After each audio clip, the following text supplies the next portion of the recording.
with thy left hand, a false lunacy, a madly dancing man, hearing unhearable words, drawn to a beloved's grave, and there, mayhap, true madness at last. As did this one, playing in death, find true death at the last. Killing a nameless lover, she pierced a heart rent by sorrow. Doth lie invite truth? Doth verity but wear the mask of falsehood? Oh, thou pitiful, miserable ones!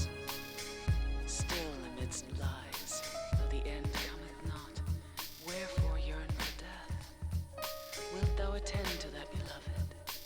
Truths and lies, life, death, a game of turning white to black, and black to white.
That's what I'm saying, Kendall. I can't believe my internet and my electricity have allowed me to stream 2 nights in a row. Like, well, what kind of alternate universe have we slipped into?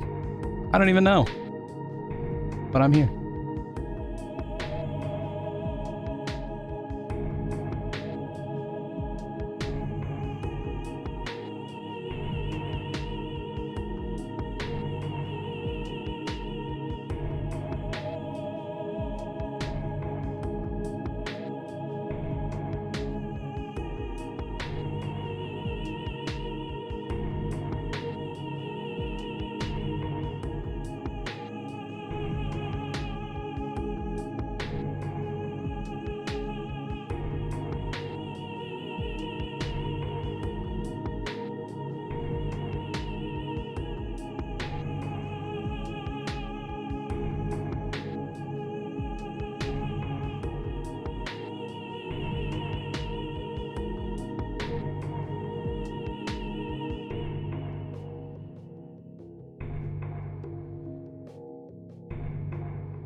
All right. We are here. Oh, shit. Sorry.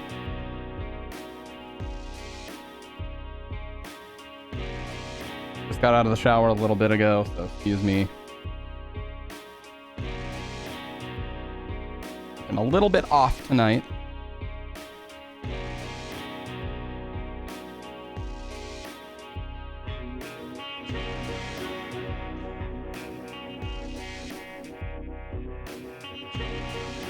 But we're here.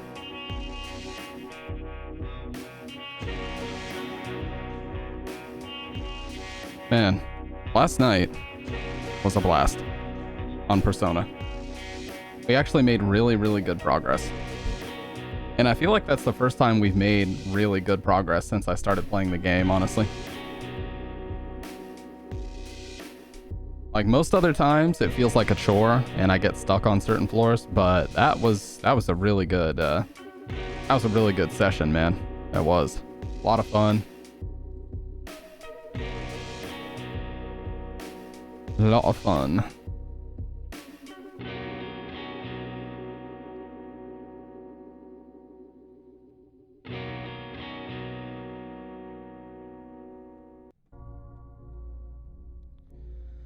So yeah, I guess the first thing I should talk about,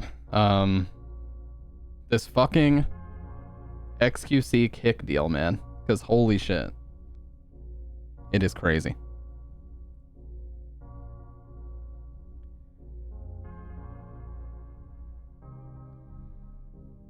$100 million is such a comically large amount. Like, nobody...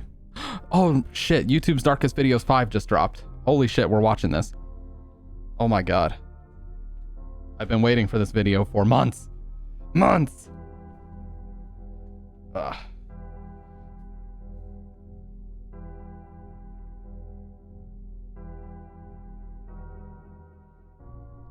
Sleepover horror stories? Excuse me?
Oh, dude, it feels so good to not just have the air issues fixed, but the electricity issues fixed. The air just runs constantly now, and we don't have to fucking worry about resetting it and picking the right temperature and making sure we kick it on and kick it off at specific times. Fuck that.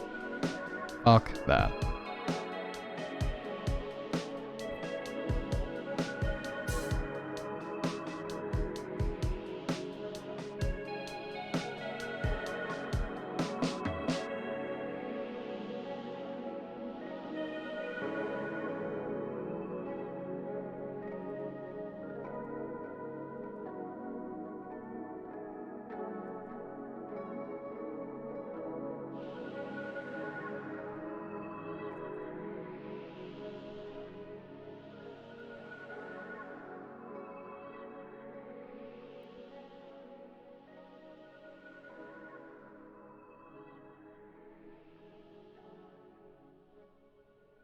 Oh yeah, I need to sync up the volume for the music.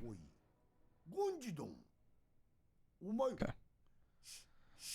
Alright, so now I can mix the music simultaneously with what I'm hearing plus what you're hearing. Should make my life a lot easier.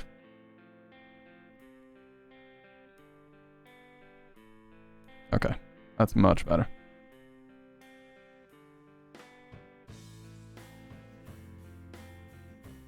And I have coffee, so I really can't complain.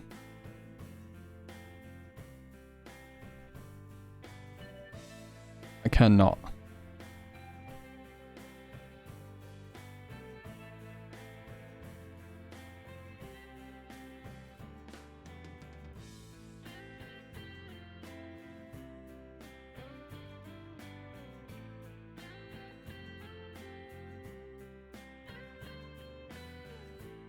Alright, well, I kind of want to get straight into this YouTube's Darkest Videos 5 because I fucking love these videos and I've been waiting for this one for a long time. Hopefully it's not TOS, hopefully it's not TOS, but I guess we'll find out if that is the case. I actually need to find out if this Bridgecast software got a, I need to find out if this Bridgecast software got an update. No, it doesn't look like it. 1.05 is still the newest. Honestly, it seems like this device has not caught on at all, so I wouldn't be surprised if people just, if they just stop supporting it here soon. I'm not gonna lie, it would be shitty, but I wouldn't be surprised because it seems like nobody has bothered with this device, really. The Bridgecast.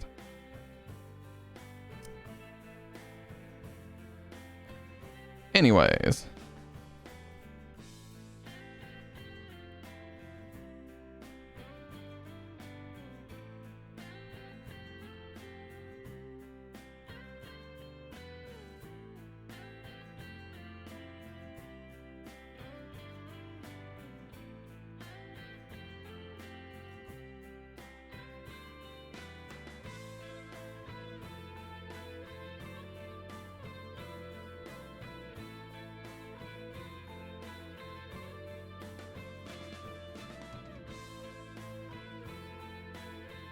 All right, here we go. Let me, should I set up the green screen for this? I feel like I should.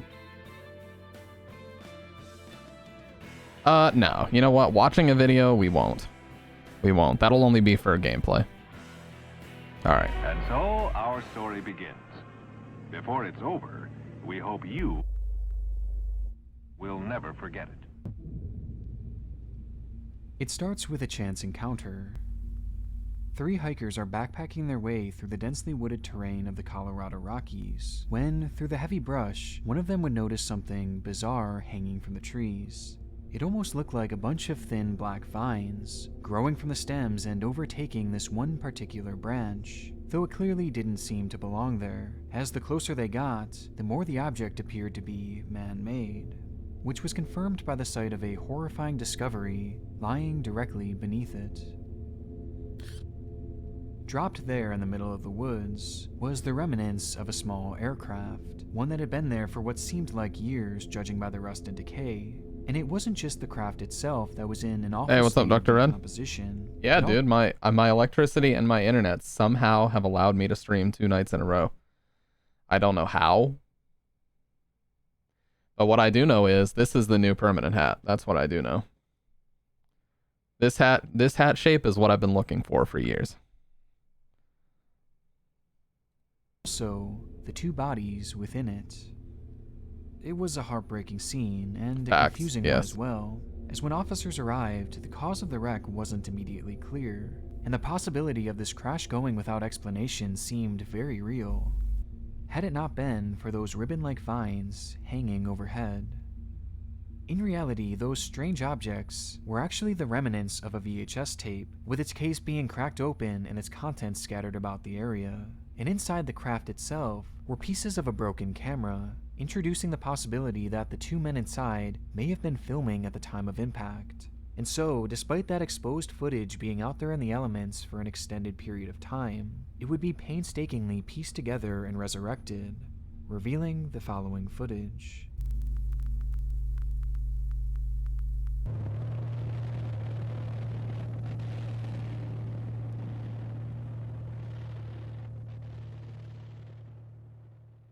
On board the airplane had been 36-year-old pilot James Cadell, who had been taking his friend Ronald Wilmond for a flight from Granby to Wonder why his face is blurred. two regional airports in central Colorado near the foothills of the Rocky Mountains, which explains the breathtaking scenery that's so apparent throughout the footage. Throughout the 6-minute recording, we hear brief moments of monologue from James as Ronald sits behind him soaking in the view. Oh, look at that down there, Ronnie, on the left. Until this moment. The moment that, by many accounts from aviation experts, forever sealed the fate of the plane and its two occupants. All around them were tall mountains, which, despite looking beautiful, were soon going to become obstacles for the pilot, as due to something known as density altitude, the small aircraft would not have been able to climb to a higher altitude with enough time to avoid them. Though strangely, nothing is mentioned by James about this unfolding reality, leading some to theorize that he was distracted by the view, and maybe even looking downward at the pristine lake, while the mountain crept closer and closer. It's painful once you realize the predicament they're in, as the closer they get to those mountains, the less chance they have at maneuvering around them. And by the time they do realize, it's already much too late.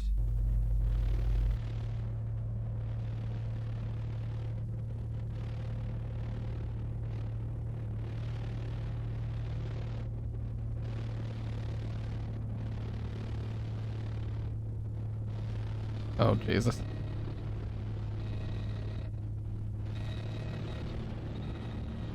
Damn, hang on, Ronnie!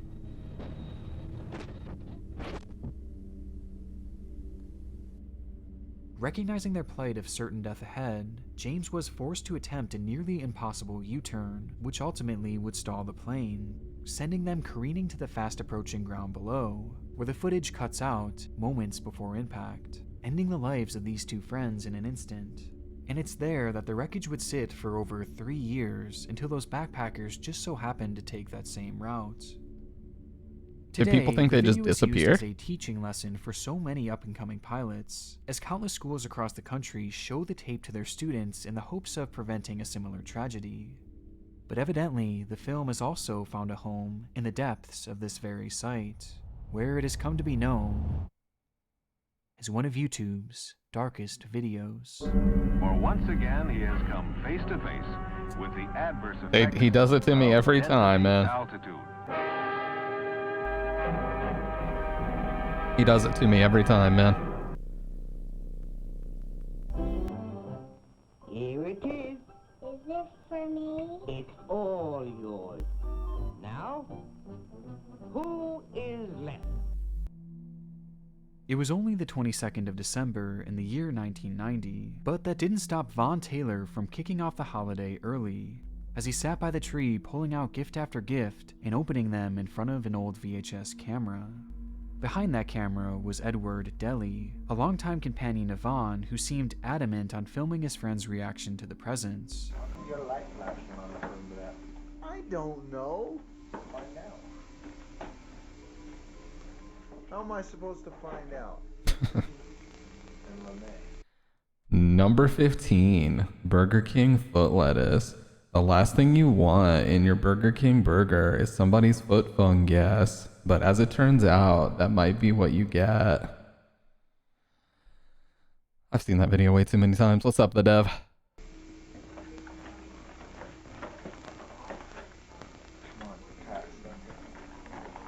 This is YouTube's Darkest Videos 5 by Nick Crowley, one of my favorite YouTubers.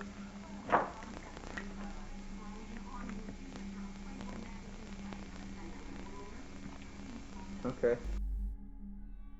The video is a bit awkward, as the two momentarily bicker about the camera recording, and Vaughn hardly seems to acknowledge or show any sort of gratitude in response to the gifts he's receiving. I think I know where this is going. Are they stealing these gifts from somebody else? But it's seemingly nothing too out of the ordinary, and is probably reminiscent of so many other home videos out there of friends and family members timidly opening up their presents, except for one overshadowing detail, with that being who these men actually are. Before this video was taken, both Vaughn and Edward had served time in prison, Edward for arson and Taylor for aggravated burglary. By the way, Chills did like the ultimate bait video where he made like a 1 million subscriber special called Why I Talk Like I Do. And a lot of people thought, oh, maybe he was born with a speech impediment, or maybe it was some kind of oral surgery that he had that forced him to speak in a different way. And he basically spent the whole video rambling. And then at the end he goes, I don't know why, I just do. It's like, what the fuck? You spent all that time and you didn't explain anything. You just said, I don't really know why I talk like this, I just do. Okay. It was hoped What's that up, the Dr. two were Ray? now reformed and would be able to live more lawful lives, which, before this video was taken, both Vaughn and Edward had served time in prison, Edward for arson and Taylor for aggravated burglary. And upon their release, it was hoped that the two were now reformed and would be able to live more lawful lives, which could not have been further from the truth. Almost immediately upon being released, Vaughn would call one of his friends to tell them that both he and Edward had plans to go into the mountains and, quote-unquote, shoot some people. And from there, they set off into the wilderness of Oakley, Utah. On their expedition, the two stumbled across various cabins where they would break in and either camp out for a while or just completely ransack the place, as in most cases, the owners of these cabins were long gone for the winter due to the inclement weather of the area. Though this wasn't true for everyone, as during the same time, the Tita family, consisting of Father Rolf, his wife Kay, and their two children, Lene and Trish, along with their 76-year-old grandmother, Beth Potts, had been staying in their cabin to celebrate Christmas together. And so, on the morning of the 22nd, the family would go into nearby Salt Lake City to finish off the last of their Christmas shopping, leaving the cabin unattended at the exact same time that Vaughn and Edward happened to be strolling through the area. Upon breaking in, the two quickly recognized that whoever was living there had only just momentarily stepped away and would be returning at the very latest by Christmas. So they took all their presents and they were opening them on camera. And finding their first real opportunity to carry out their intended goal of murder, the two hunkered down and waited for the family to arrive back home. While hiding out, it's unknown what exactly the two had done to pass the time, except for a brief few minutes in which Edward would pick up the family's VHS camera and record Vaughn as he tore into the family's gifts. The added context makes this video all the more disturbing, as Vaughn was opening gifts belonging to the family that they were waiting to kill. And it's made all the more chilling when you notice that Vaughn is carrying a gun, along with the moment that he says Lene Tita's name as he reads it on the gift wrapping. And worst of all is that the gravity of the situation they were currently in clearly had no impact on these two men, as they were completely emotionless. And unsurprisingly, things only get darker from here, as after a few hours, Beth, Kay, and Lene would pull into the driveway. Upon entering the house, the pair of men would immediately point their guns at the family and start making demands, to which Lene responded by praying to God that her and her family be spared, which was of no use, as Edward turned to her and claimed that her prayers wouldn't work, as he only worshipped the devil. And moments later, the two would grab her mother and grandmother and end their lives for no apparent reason. This Just left 'cause they only felt like it. 20-year-old Lene, who tried Gotta love desperately it. to convince the men to leave, knowing in the back of her mind that her father Rolf and sister Trish would be arriving soon. But it was to no avail, as her pleading was interrupted by the sound of another snowmobile pulling into the driveway. Upon exiting their vehicle, both Trish and Rolf would be held at gunpoint, with Rolf being told to strip his clothes and give up all his money. Again, pleas were made to just take anything and leave them alone, but the two men remained unfazed. They wanted to cause pain and anguish to anyone and everyone, and nothing was going to stop them. And so Vaughn pointed his gun at Rolf and pulled the trigger, striking the man in the face before delivering one final blow to the back of his head, leaving just the two daughters. Having thoroughly decimated what just an hour before was a happy, healthy family, Vaughn and Edward would cover Rolf and the cabin in gasoline and set them on fire, before hijacking the snowmobiles with the two remaining daughters and driving away down the hill to a nearby road. However, they weren't alone. On their way out, the kidnappers and their victims would notice a man waving to them in the distance, with the individual being Randy Zorn, their uncle, who recognized the two girls and attempted to flag them down. However, knowing that had they acknowledged their relationship, it would almost certainly get the man killed, they chose to ignore him and told the kidnappers that they had no idea who he was. Sensing something was off, Randy would follow the group down the mountain where the men were now loading into the family's car. He waved to them once more, this time yelling at the group to stop and even running after them, but again the girls pretended not to know them, sacrificing a chance at being saved in order to protect their uncle. Confused by this bizarre encounter and apparent urgency from the girls, Randy began to fear that something bad had happened at the family cabin, which was only confirmed when he heard another snowmobile tearing down the mountain. On it was a barely clothed Rolf. Oh, he Despite being survived? shot in the head twice, set on fire, and his eyes being almost completely swollen shut, was somehow alive and had managed to get on a snowmobile to find help. And it was there that he told Randy, "I've been shot, my wife has been killed, and my daughters have been kidnapped." Something that most likely saved the lives of those two girls, as the police were contacted and were able to quickly track down the vehicle, where the kidnappers would accidentally run it right off the road, flipping it over multiple times before crashing into a ravine. Quite shockingly, no one would be badly injured in the wreck, and following a brief shootout, Vaughn and Edward gave in and were swiftly arrested, bringing this whole nightmare to an end. When the dust eventually settled, Edward would end up receiving life in prison, while Vaughn, the man shown here opening the family's gifts, Death? was sentenced to death, Yeah. with both Kinda men figured. reportedly being visibly shocked at the sight of Rolf when he showed up to court to testify against them. Rolf would later go on to make a full recovery, which Damn. definitely ends the story off on Giga a Chad, holy shit. Shot twice in the head. I mean, it's no laughing matter, but holy shit, dude. Shot twice in the head and set on fire, and he made a full recovery. God damn. an empowering note. That is Though insane. the carnage left behind by these two men in the moments following this video make it undoubtedly one of the darkest on the site.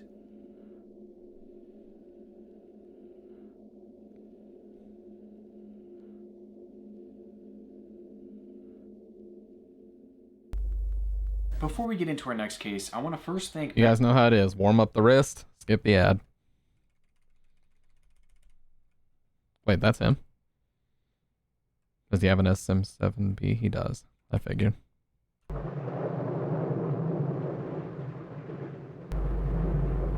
I gotta keep watching the southwest side. It's where most of them come from. Just a sec.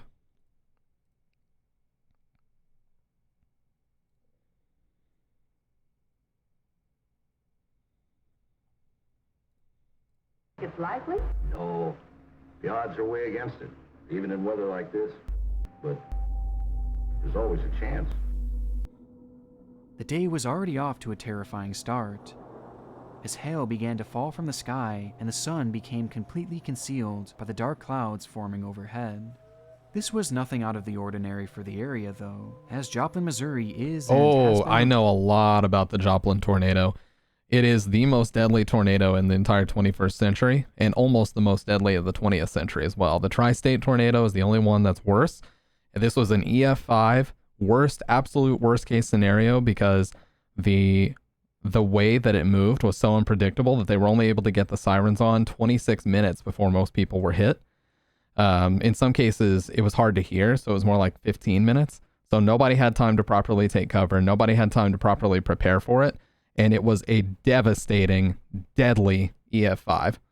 So if you were in its path, you were either dead or there are some people who got incredibly lucky. But that's it. That was the only way you were surviving. Notorious for its consistent threat of massive tornadoes. And so, despite the fear of an impending tornado looming in the area, many just continued about their normal lives, including a select few who even showed up for school. May of 2011, I believe. Will Norton. The then 16-year-old had been attending Joplin High School, which he was headed for that very day to attend an early morning tennis practice, only to be met by those extreme conditions, with Will later going on to describe the harrowing events of that day in a YouTube video titled, "I Nearly Died." So I get ready really fast and I rush to school, out the door, and then I'm leaving for school and there is just tons of rain. And the wind is so crazy. You just see water. It's like horizontal rain and all the cars are like veering. I was having trouble keeping my car on the road. I drive a Hummer. This should not be happening. Anyway, I made it safely home and I think I'm just gonna go take a nap for the rest of my life because I didn't die.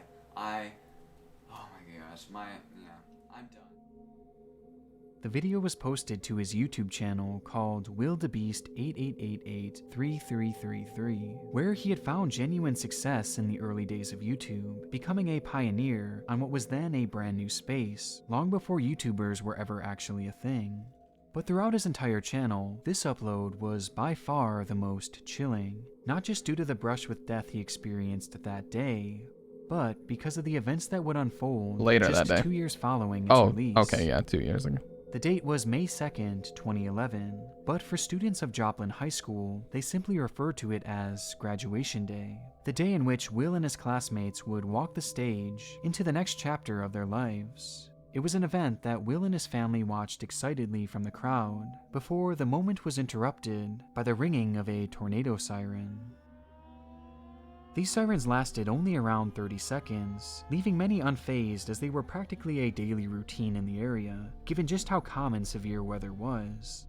And with no further alerts coming through their phones, aside from a standard warning letting them know that conditions were ripe for a tornado, things continued on as normal from there. With the rain now starting to fall, Will's sister Sarah, along with their mother and grandmother, chose to hop in the car and head home in order to get a head start on preparation for the night's graduation party, leaving Will and his father around 20 minutes behind, with Will driving the two home in his beloved Hummer, which he had mentioned often across his channel. And with that, the family was split up into two cars, one that at this point was almost home, and another that was just beginning their route. Which is when things began to get more worrisome. Yeah, it was like Suddenly, the rain It was like 5 p.m. and it's pitch fucking black in Joplin. Like the conditions, when you watch the footage of this, it actually is some of the scariest. Like, I've watched tornado footage for many, many years. It is the scariest tornado footage I've ever seen. Is when the tornado hit in Joplin, how dark it was and how it's like apocalyptic. I mean, seriously, when you watch this shit, it's crazy. Even harder, and the winds began blowing horizontally, to the point that trees were starting to bend over and eventually break due to the strain. Recognizing the worsening conditions, Mark would call Sarah, who had just arrived at home, to ask her to open the garage for them so they can pull right in and avoid having to get out in this worsening weather. A request that couldn't be completed, as right after their phone call, the power would suddenly shut off, rendering the door impossible to open. And so, Sarah called back with the update to let the two know that they would likely have to park outside and make a run for it through the front door. Though by this point, the sound of wind was nearly deafening over the phone, and despite repeatedly asking, "Dad, where are you?" all she could hear was wind, until the sound was broken by her father yelling, "Will, pull over. There's the tornado. Pull over." From the KSN Storm Center, this is a severe weather alert. Good evening. We've got some information on this storm. Let's go ahead and go to the Freeman First Alert Doppler radar. Trained weather spotters in Galena are reporting now sightings of funnel clouds going off in Joplin. Those are definitely power flashes that we are seeing on the ground. Have a tornado on the ground? This is a tornado. Yeah, this is a very dangerous situation. Yeah. We cannot stress this enough. If you are in Joplin, please take cover. And it virtually landed right in the middle of this town. Or right outside of it. Like, it took 30 seconds to be inside of Joplin and just ripped the entire city up. It's crazy. It's certainly going off. Caitlin, I'm just looking out Worst the door right worst now. case scenario. Please do not go outside.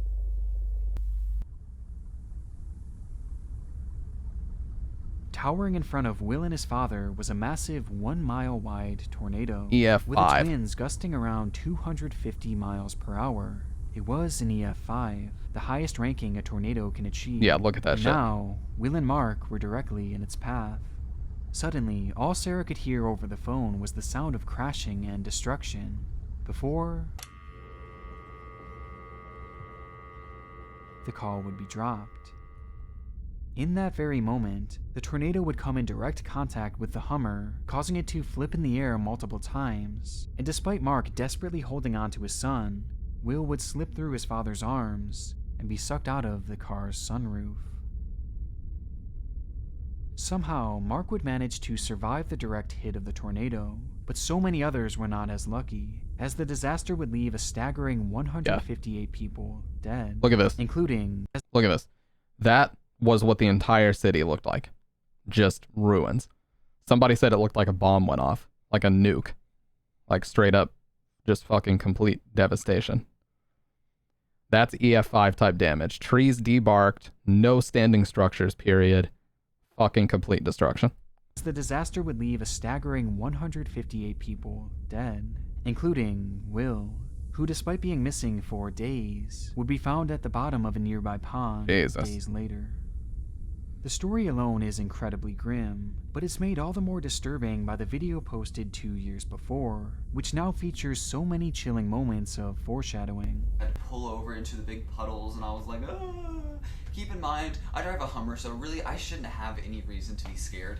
Anyway, I made it safely home, and I think I'm just gonna go take a nap for the rest of my life. I'm done. I am done. I'm never driving in weather again, ever. Bye, guys. But although this certainly classifies as one of the darker videos on the site, the Norton family has turned this tragedy into something positive and celebrates his life as opposed to focusing on his tragic passing, with Sarah herself even bravely coming forward and releasing a video outlining her entire story of that day. He's in a good place. It's just hard on us who are left here dealing with all of it, but it's okay. He's just in the best place ever. So yeah, that's something to be happy about. Yeah, and what's really scary about this, despite how worst case scenario this tornado was, Tornado Alley is moving east. Like the way that weather trends are going, it seems to be that Tornado Alley is expanding out. It's expanding out north and east. So I mean, we've seen like devastating tornadoes all the way in like Mayfield, Kentucky had one a couple of years ago in December. Like what the fuck? A tornado in December? That's like an EF4 that rips up a whole town.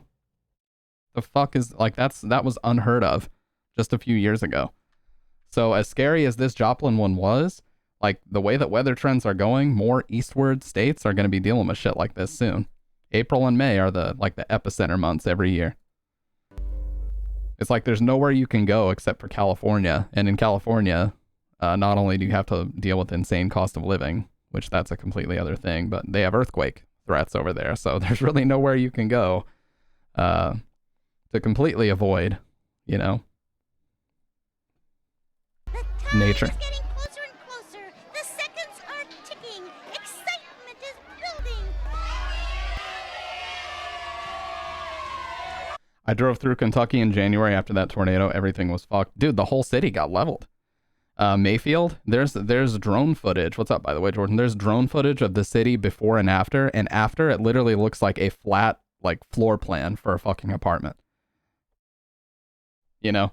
Like, before there were buildings, there were trucks and all these things, and then the after footage is just, like, flat, and you can just see a bunch of squares where the foundations of things were built. That's it. It's insane.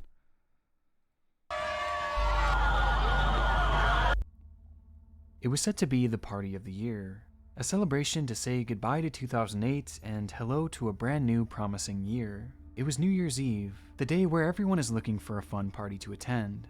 And in Bangkok, Thailand, the Santika Club was the place to be. The event was dubbed Goodbye Santika, hitting on the theme of leaving the past behind and starting fresh in this new year. And in preparation, promotional commercials would be... I was just on the highway, no signs were up and no trees were standing. Yeah. And the thing is, like states like Kentucky don't have the infrastructure of states with big cities. Like if a town gets destroyed, it may just be gone for like 6 months before they can actually start rebuild efforts. You know, the further south you get, like Alabama, Mississippi, Georgia, these states, like they don't have the infrastructure to just rebuild a whole city at a moment's notice or rebuild a whole town. So like if the town gets destroyed, it could potentially just be wiped off the map for like half a year until they can start, you know, getting the funding together. It's crazy, man. Shot and aired all throughout the region, building up even more hype for the much anticipated event.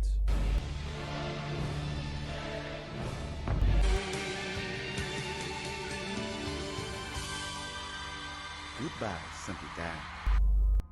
It promised to be their best show yet, with live music from numerous well-known artists and, of course, lots and lots of alcohol. And sure enough, as New Year's Eve rolled around, this hype would translate into a large crowd swarming the doors to be part of this special occasion. And as the clock ticked closer and closer to midnight, the crowd only continued to grow, with it being estimated that as many as 1,000 people were in attendance. See, this is going to sound like complete conspiracy land from me, but I have to wonder how, with all of the incredible inventions we have created over the years and over the decades, how have we not created a way to at least mitigate some tornado damage? Like, how have we not created something that can somehow... I don't know if it would have to do with air pressure. I'm not a meteorologist. I don't know if it would have to do with barometric pressure. I don't know if it would have to do with air pressure. I know that storms typically happen when cold air converges with warm air, and that's typically when you see the most devastating storms. How have we not invented or created something that can at least somewhat mitigate tornado damage? It feels like when tornadoes happen, you just get out of the way. It's like, it feels so primitive, you know? It feels like we have all these billionaires that are working on space exploration. How about we have billionaires like trying to find ways to mitigate storm damage? I feel like that would be a really worthy cause.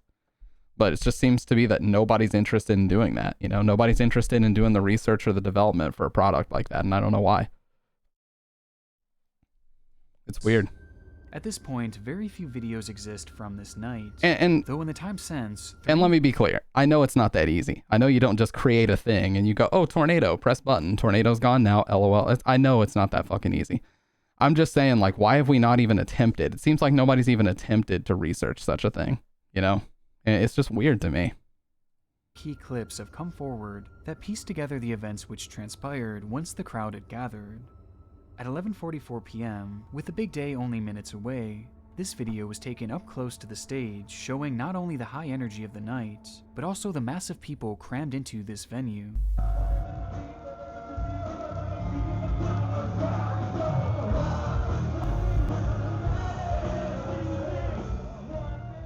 Hey, what? They're covering In the End?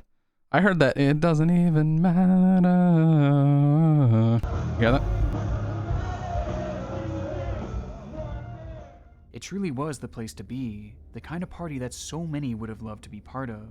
But this wasn't even the main event. Midnight was fast approaching, and the owner of the club had promised a spectacle that the city would never forget.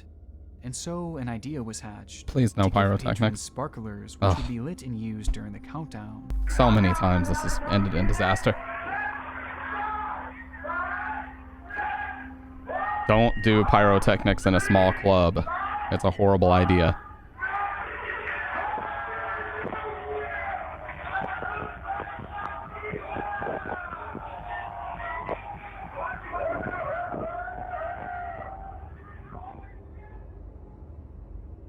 The camera shuts off after first showing a happy couple celebrating together, and then panning to the stage where the performers were hyping up the crowd even more and launching pyrotechnics of their own into the air, adding to the explosive atmosphere within the club. And finally, we have our third and final video, this one having taken place just a few minutes following the cell phone footage. Only this time, the cameraman was outside of the venue.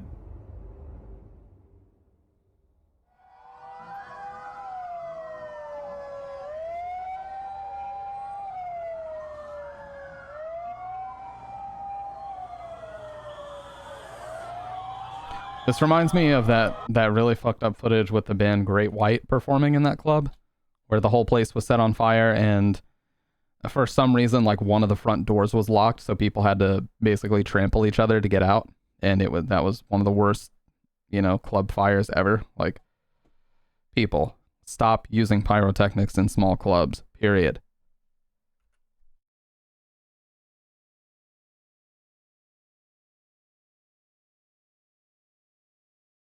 Just a sec, I'm checking on my cats. They're getting into trouble.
Alright, sorry about that. Yeah, Zero was scratching up one of our doors, so I had to put him up for a sec. We'll get him out in a little bit, but had to put him up for now because he's being a troublemaker.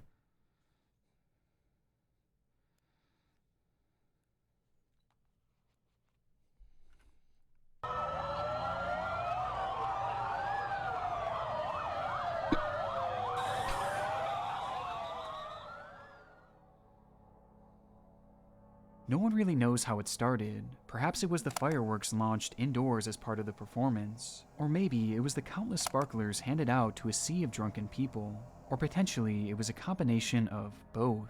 But regardless, somehow a blaze had erupted, quickly spreading to the club's ceiling, where the crowd would actually cheer it on, mistakenly believing that it was part of the event, as at that same exact time, a band just so happened to be performing called Burn. by the name of Burn. By this point, the performers knew immediately that the fire was unplanned and that an emergency was brewing, and so they slipped off the stage and out the back exit, with no guidance being given to the 1,000+ people in the venue, none of whom had realized the danger they were truly in, until the power would shut down, with the inside falling pitch black and silent, save for the crackling of the spreading fire, illuminating the area to avoid, but not the area to run to. And suddenly, panic-driven chaos ensued. There were multiple exits, but just too many people, too much darkness, too much smoke. And in the matter of just a few minutes, the fire had consumed every inch of safety within that building. The tales told from within that event are horrid, with some of the most disturbing being not about the crush of humans surging towards the exit, or the unstoppable blaze moving at lightning speed, but instead, about a chandelier.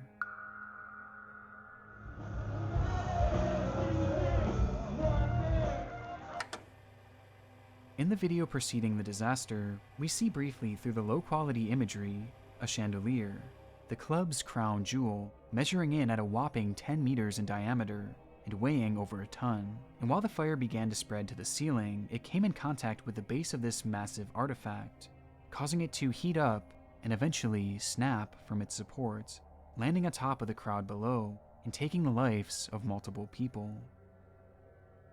When the smoke eventually cleared on the catastrophe and the carnage was fully revealed, it would be announced that 67 people had lost their lives that day, with countless others being burned and permanently disfigured, leading to the club owner being jailed for 3 years. Despite the true cause still being debated to this day, the video from directly beforehand shows just how lax the safety measures were, as even if they weren't the direct cause, giving sparklers to 1,000 drunken people horrible indoors idea was just a disaster waiting to happen. And in the end, the party truly did live up to its name. Goodbye, Santika, as the club was burned past the point of recognition, and now sits as dark as the videos surrounding it.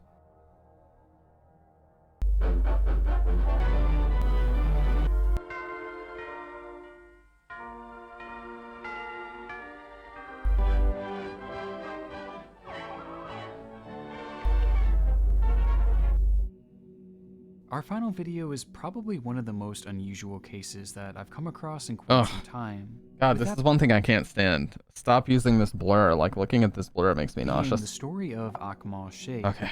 Born in Pakistan in 1956, Sheikh had spent the majority of his life unnoticed, spending his days mainly outside of the gaze of the public eye. Though that didn't mean his life was uneventful by any means. Over the years, Sheikh would move from country to country, starting numerous new businesses, like in the 80s when he moved to the US to become a real estate agent, and then in the 90s when he moved to London to start a minicab business. With the only problem being that none of these ventures ever really stuck, causing him to live in a state of poverty, even at one point going bankrupt following the decline of his cab business. And his failures didn't stop there, as in 2003, Sheikh would be accused of sexual harassment and unfair dismissal of a 24-year-old employee, resulting in his wife taking his kids and filing for a divorce, which would be far from his last legal struggle. In 2005, Sheikh was placed under official investigation following the London bombings, as he was caught sending a text to his friends stating, "Now everyone will understand who Muslims are and what jihad is," while at the same time being accused of threatening his ex-wife. Now, none of these claims ever led to any official legal charges, though he would be arrested just months later for driving under the influence. As you can see, Sheikh's life was a roller coaster, and at this point he was on his largest drop yet, disgraced and living off of handouts and eating out of soup kitchens nearly every night, until the year 2007, when his life would change forever. During a public demonstration that year, Sheikh would be introduced to a man named Gareth Saunders. Man, this is where I start to feel that the 2000s, it feels like they were a lifetime ago. Because when I see footage from 2007 to 2009, it looks like footage from the late 80s, early 90s looked like to me as a kid. You know what I mean? Like, it looks ancient. And I start to realize, like, holy shit, 2007 was 16 years ago. What the fuck? A musician who had ties almost 20 years ago now, including with numerous recording studios in the area. And it was during this chance meeting that Sheikh's life purpose would be discovered. At some point prior, Sheikh, a man with no musical experience whatsoever, had written a song called "Come Little Rabbit," which he believed would propel him to worldwide stardom. But it went even deeper than that, as Sheikh was so sure that not only would the song break records and become a global phenomena, but also that it would bring the world together and usher in a new era of peace on Earth. In a sense, he believed that this song could truly save the world. And with this in mind, he began to beg his new acquaintance to help him record the song in a studio, a request that Gareth eventually seemed to accept, as that very same year, "Come Little Rabbit" would be recorded and released to the public.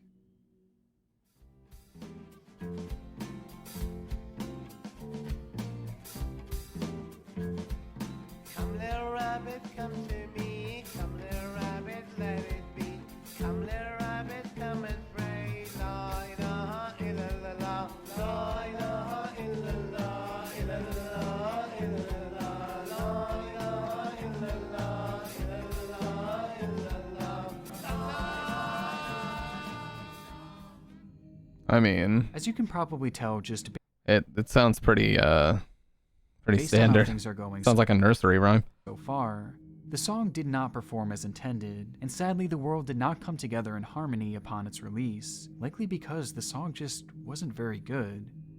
The sad reality of the situation was that Akmal Sheikh was a very mentally unwell man, and these big dreams that he had throughout his life were, in most cases, more so delusions. And though we don't know for sure what exactly he was suffering from, many close to him described his behavior as being on par with severe bipolar disorder, and Come Little Rabbit was the latest example of his struggling mental state, representing a point in which he detached his furthest from reality. And sadly, it was this very song that would drive his life to an even lower point.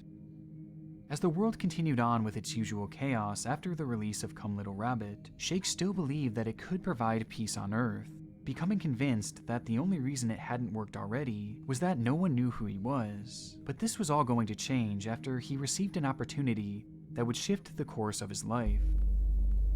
Around the same time, Sheikh was introduced to a man named Okol, who had just the opportunity waiting for him.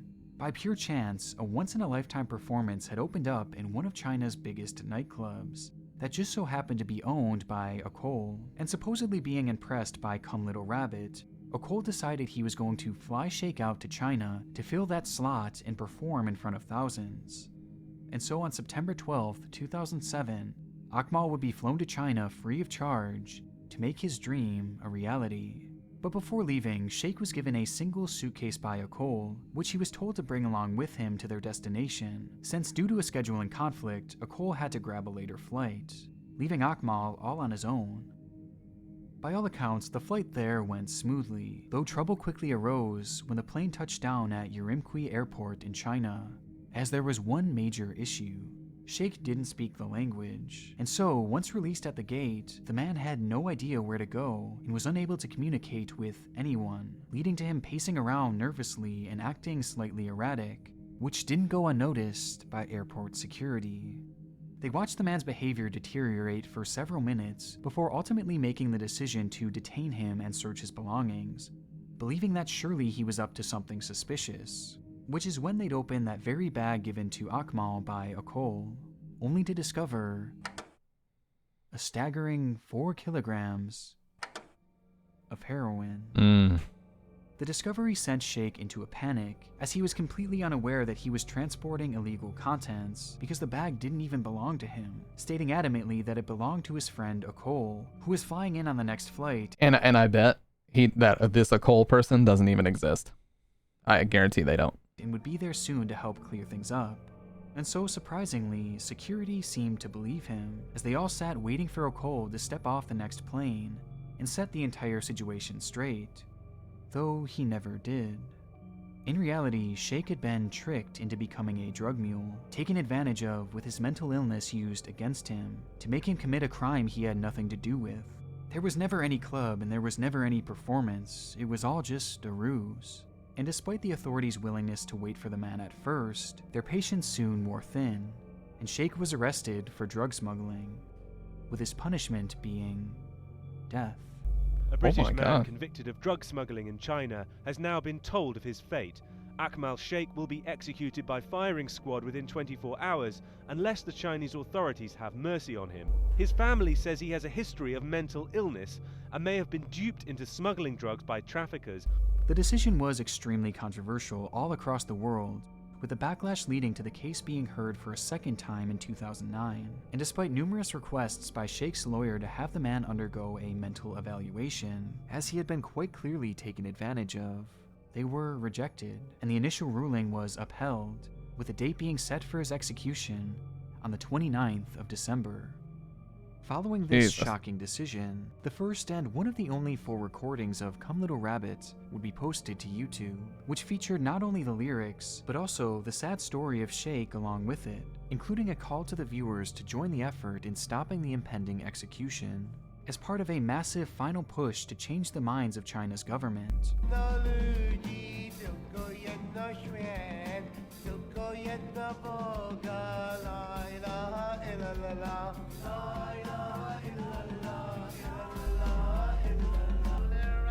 Come to me, come little rabbit, let it be. Come little rabbit, let us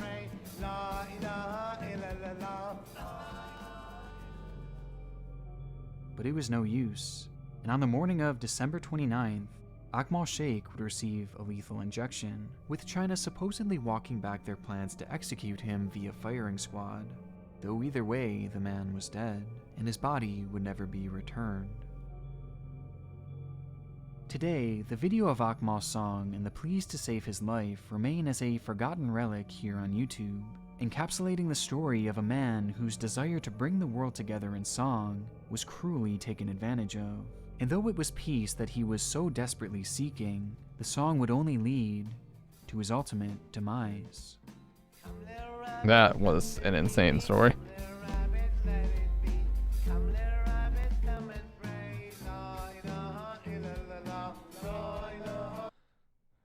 Yeah, these videos are top notch, man. They're so great.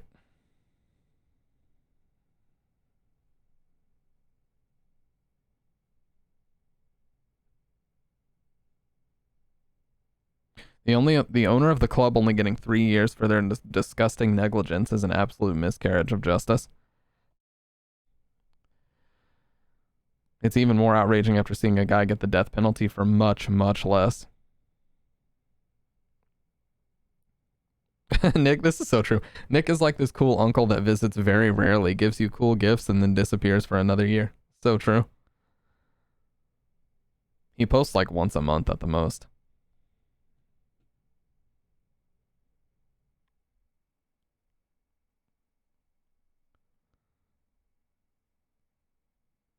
Nick, please don't take BetterHelp's money. They do more harm than good. Damn. Yeah, I've heard not a whole lot of good things about BetterHelp. The most fucked up thing about BetterHelp is that for a while, there seemed to be this epidemic of YouTubers, you know, talking about how depressed they were and all these different things. And so people started to wonder, like, where's all this coming from? And then lo and behold, a meme channel had actually exposed that they were all sponsored by BetterHelp. So they pretended to be depressed in order to push their sponsorship of BetterHelp. It was so disgusting. So disgusting. I'm not calling out any YouTubers by name, but they know who they are. Nobody gives a shit about my channel anyway. I'm just saying, like, you know, like, it was disgusting. It was bad. And so that website's reputation is fucking ruined on YouTube. BetterHelp's reputation is ruined on YouTube, and yet people still accept sponsorships from them. Man. Something else, I tell you. Ugh. Fucking eyelashes are...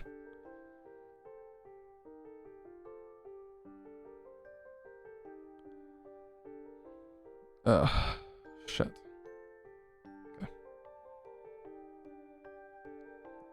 Fuck me, I still have something in my fucking eye.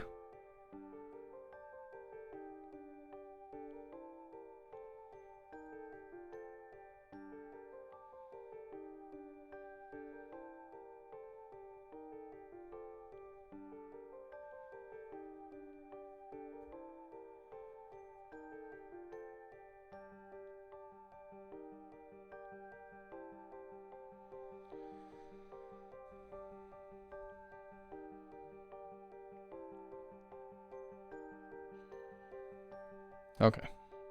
Kind of feel like I got it now.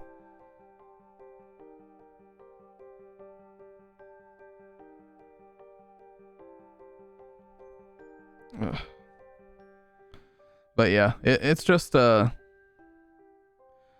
sponsorships on YouTube are tough because on one hand, it's like, I appreciate that people don't want to have to rely on YouTube ad revenue because like that river has run dry in a lot of ways, and like, at any point, there could be another quote-unquote adpocalypse. And so you do need to have sponsored content on the back burner, but at the same time, it's like, how far can you go with that sponsored content before it just gets equally as disgusting? Just trying to skirt around YouTube's policies, you know?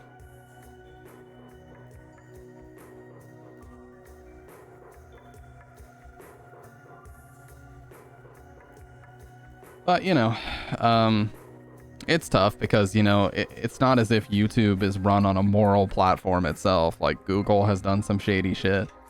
It's like this whole, you know, this kind of ties back to the XQC Kick situation where everybody's like, oh my God, that website is built off of gambling money and crypto gambling and this, that, and the other, and it's directly tied to stake. Yes, that's true.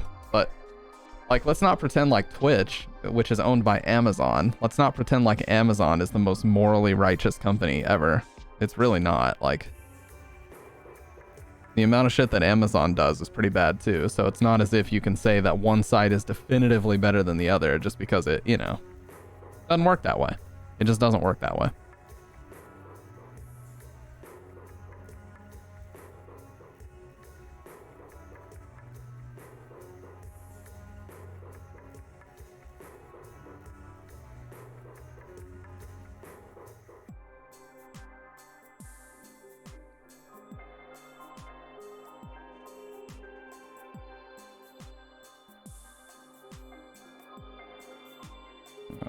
Fuck.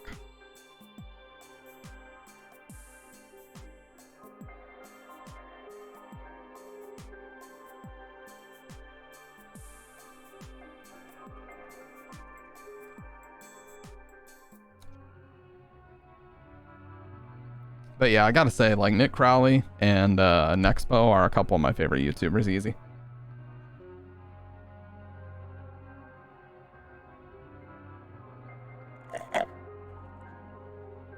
They don't upload very often, but man, when they do, it's some good shit. It is some really good shit.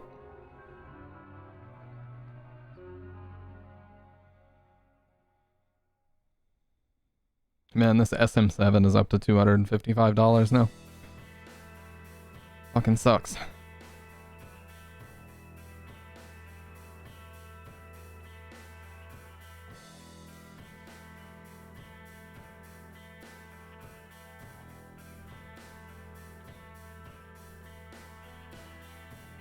Ah, looks like my friend Rats did end up picking up Resident Evil 4 Remake. Even though he said he wasn't going to, he still did. So that's cool.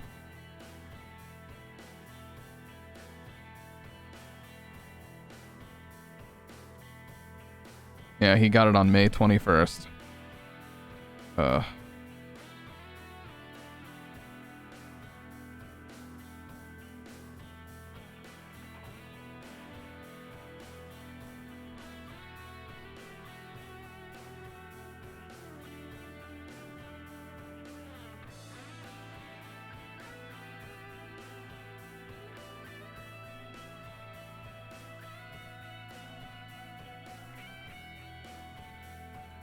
Condemned Criminal Origins FPS fix. I was thinking about actually playing this game.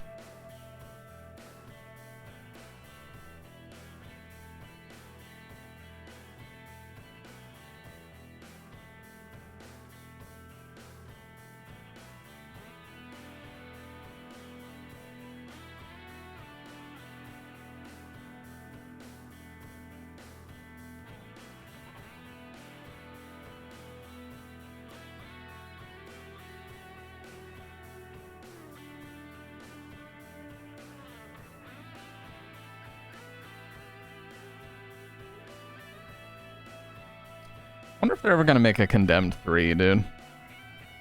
Because Condemned 2 is already... It's already kind of ruined because of the fact that it's console exclusive. Is it on PS3? Yeah, it is on PS3. So if I ever wanted to play Condemned 2, I would have to buy it on PS3. And from my understanding, it's... Well, it's not super expensive, but it's like $30 to $40 still. Which is pretty bad considering it's not even that good of a game. So, that sucks. I gotta sneeze.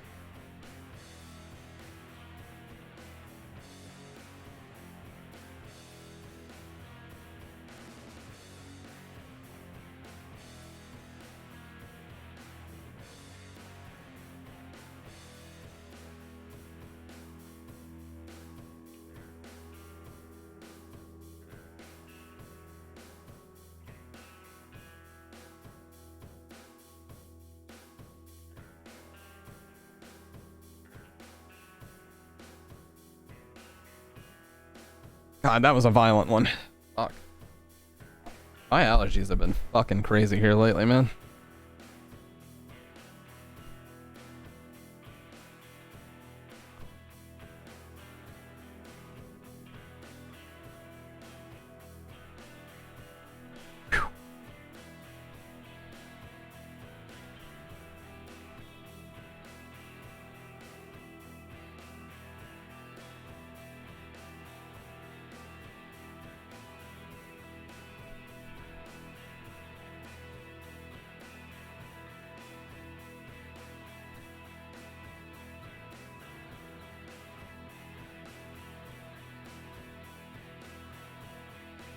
But yeah, Condemned Criminal Origins, definitely the best 360 launch game.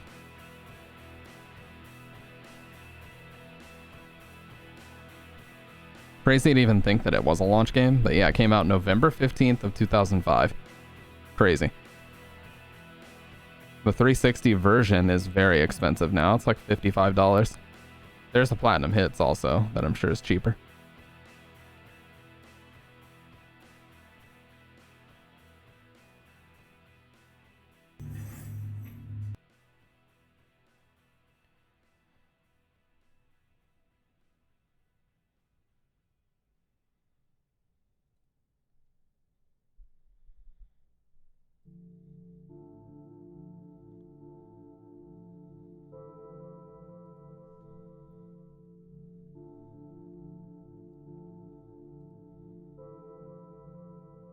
Oh, Dave is playing System Shock right now.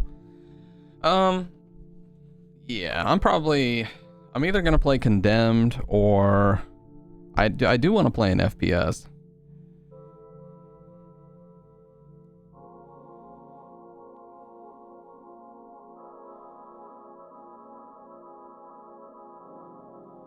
I eventually do want to go through all the Resident Evils and get all the achievements. That is a series of streams that I want to do. Just the Steam ones. I'm not gonna do like retro achievements for the original, you know, PlayStation games or anything. I'm not really interested in doing that. What's up, Rose? But yeah, because there's like an insane amount. There's like 180 fucking achievements for every classic Resident Evil game, so that's just a nightmare. 8 chili.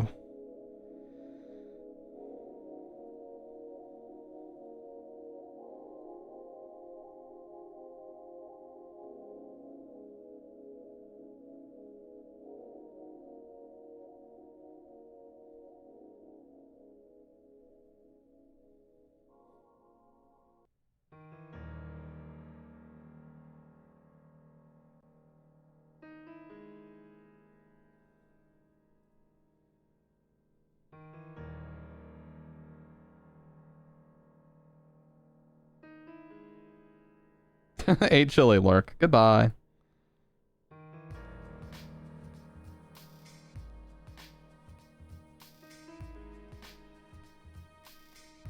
Yeah, you can put it in the Discord.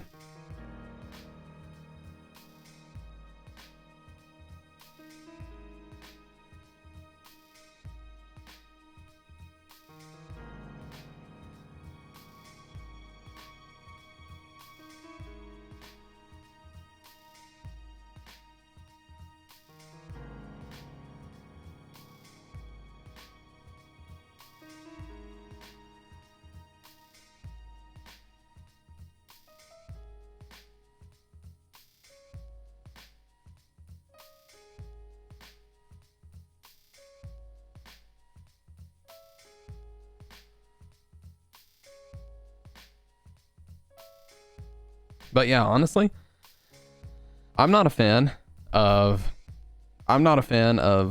Stake or Kick per se, but the one thing that I am a fan of is the fact that Twitch actually has legitimate competition now.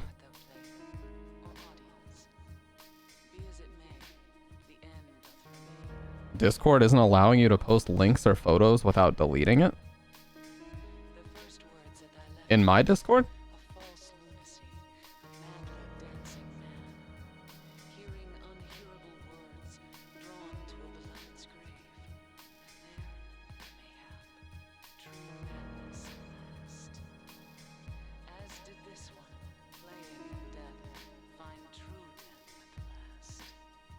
I mean, yeah, you can.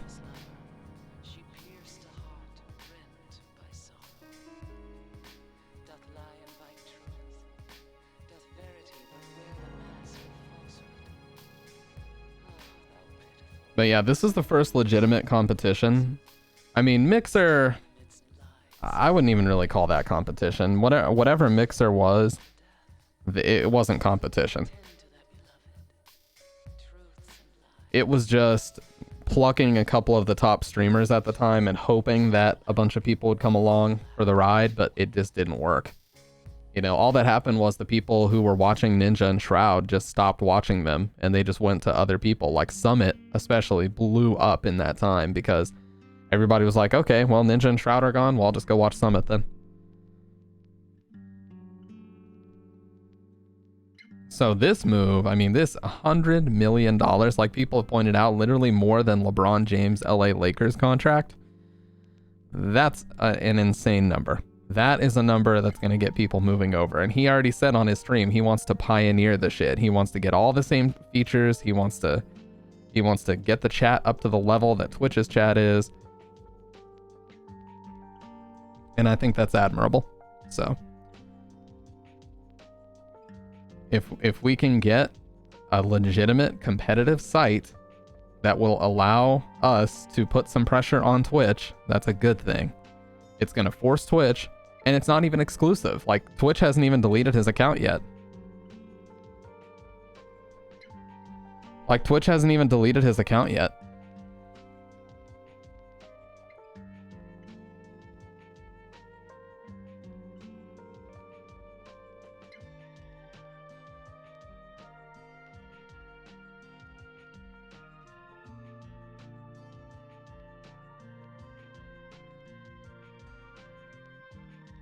Oh, is this part? You said this was a character you're working on?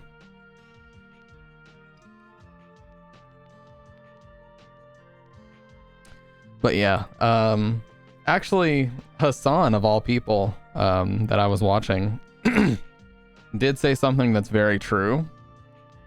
He did say that Twitch will find a way to make this a bannable offense. They will not allow him to continue doing what he's doing.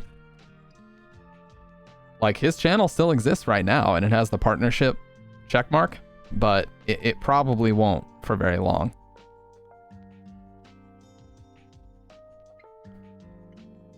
Like, he streamed 3 hours on Twitch, and then he went over to Kick. And then 2 days ago, he did 2 hours on Twitch, and then went over to Kick. So that's what he's going to start doing. He's going to do all of his intro stuff, do all of his React stuff, and then he's going to move over to Kick. Like I said, Twitch will find a way to make this a bannable offense. They will not allow him to keep doing this. I would be very surprised if they allow him to continue doing this. I really would.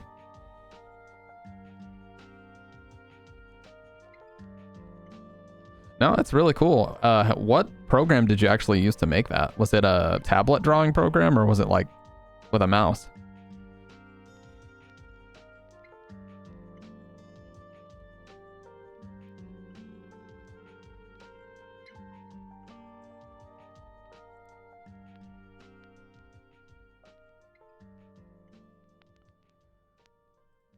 Sign up for Tumblr. I don't think I've ever in my life created a Tumblr account, but I will say, and not because I'm gonna fucking jump over, I did make a Kick account just so I could get my name, just in case, you know, just in case they introduce like a feature that Twitch doesn't have, and I like it.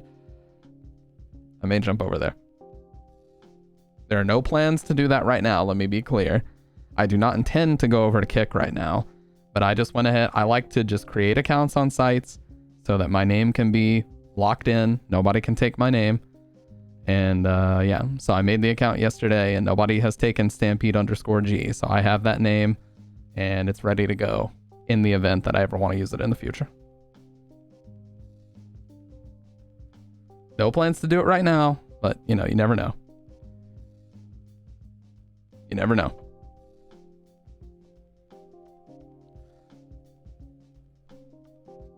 If I were to switch, you'd be the first to follow. And people have told me that I should do it on YouTube. People have told me before, like, some of my friends have been like, dude, you should just do all of your live streaming on YouTube. But the thing about YouTube is discoverability is so bad. It is so difficult to just look for live streams. Like, they've tried to improve it. But unless you have a Discord and you can make announcements in it, which I do, but unless you have a Discord that you can make announcements in and like people follow that, like, it's tough to find new people, you know, or it's tough to get new people to discover your shit because YouTube just doesn't have a good setup for it, and they never really have.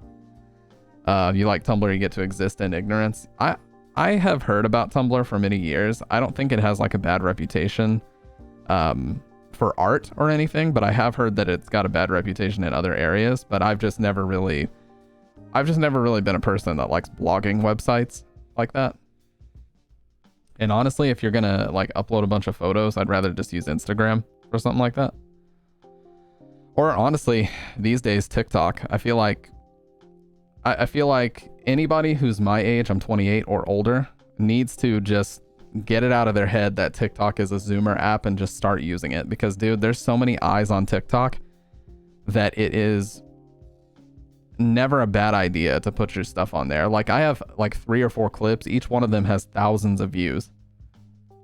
And they're old. Like they're years old at this point. There's so many other clips that I should put up, but I just haven't. But those clips have gotten thousands of views. Like literally a complete nobody streamer.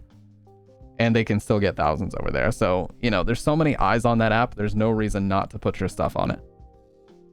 There's no instance where it's a bad idea. You know?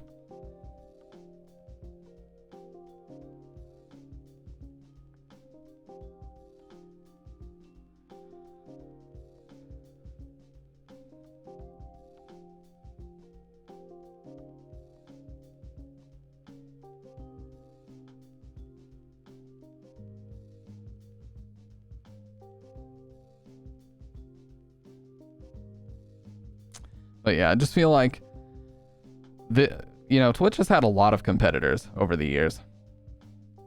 And none of them have ever done anything. I mean, I know some of the ones that are like super obscure. Like Ustream was the original. Justin TV actually took over Ustream. But Ustream was the first service that I remember people actually using in like, must have been 07. Very early 07. You could stream in like 144p. I mean, the quality was awful. There was no great software with it. I think XSplit was maybe the only software that was even really viable at the time. OBS didn't exist yet. When did OBS come out? Like 2010 or 2009? Oh, 2012. Yeah, OBS didn't exist until September of 2012. Yeah, before that, it was like all XSplit that you had to use. And there was some screen capture software you could use to live stream, but it was really finicky. But anyways, they've had a lot like Hitbox TV, Stream.me, Blip TV. There's been a lot of competitors over the years, and none of them have really given them any legitimate competition. Mixer was kind of like, oh, this could be something because, you know, Microsoft money. And then Microsoft just kind of pulled the plug on that. They're like, nah, fuck that. We're not going to pursue this any further. And so whenever Mixer shut down, in my mind, I was like, okay, well, that's it. Twitch has no competition, and they won't unless somebody ponies up some serious money. And Kick, it looks like, could be the first real actual competition they've had since 2011 when they were first created. Yeah, Mixer had decent options. Like I remember their bitrate options were really good. You could stream up to like 10,000 bitrate, I believe. And Twitch is hard capped at 6K. So you could do like, 1440p streams if you wanted to. You could do, 1440 60 if you wanted to without too much of a problem. 1080p 60 with 6K bitrate is basically the sweet spot for Twitch. You wouldn't want to stream at any higher quality than that because you're just going to get massive amounts of pixelation. And even when you do stream at 1080-60, you still get some pixelation unless you do like a whole bunch of... Unless you know exactly what settings to use as far as like your NVENC encoder and all this other shit. So it's already pretty finicky, and you have to understand how to utilize it to its fullest potential.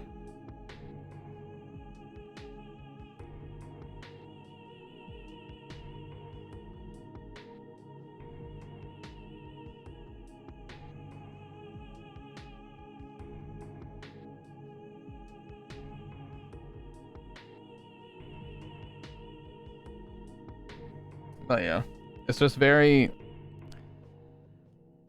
weird time right now, because if XQC is able to actually pioneer that website, that one review on the Silent Hill HD collection, if XQC is able to legitimately move over and pioneer that website, things will change, and Twitch is going to be forced. I mean, Twitch cannot, they literally can't tweet anything right now without getting spammed with 70/30 memes. That's all that's happening, because they introduced this Partner Plus thing that they're doing now where it's like, oh, if you can maintain a concurrent 350 sub or more,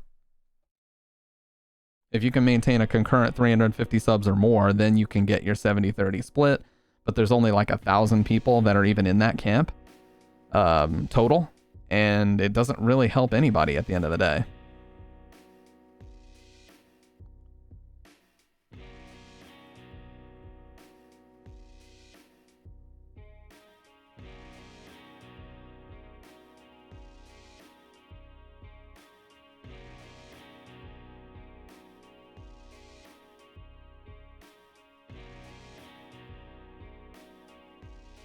What is this about? I don't know. This is Keemstar. I'm not even gonna get into this.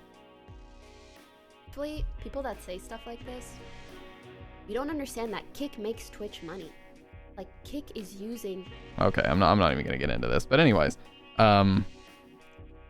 Twitch, the official Twitch Twitter account cannot tweet anything without getting spammed memes about 70/30. Everything they do, 70/30, 70/30. You know? And people, there's even rumors that they're like hiding interactions because their stuff gets like 75,000 views and gets really low, you know, replies and retweets and everything. Like, people are just memeing on it by just saying, hey, check me out, LOL, and just posting their Twitch link, you know? It's so bad, dude.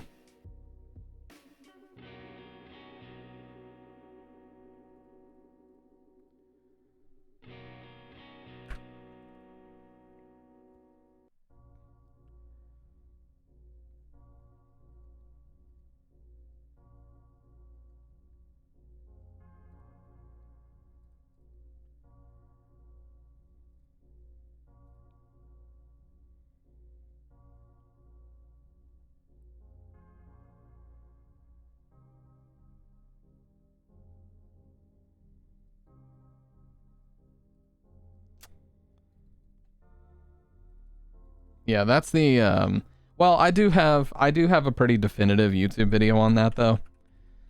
That is watching the real Silent Hill experience from a couple months ago.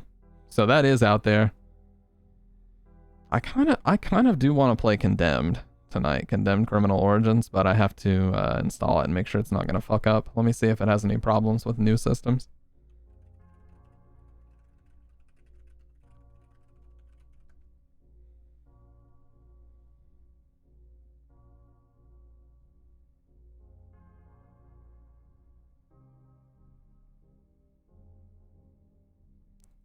Low FPS and missing sounds fix.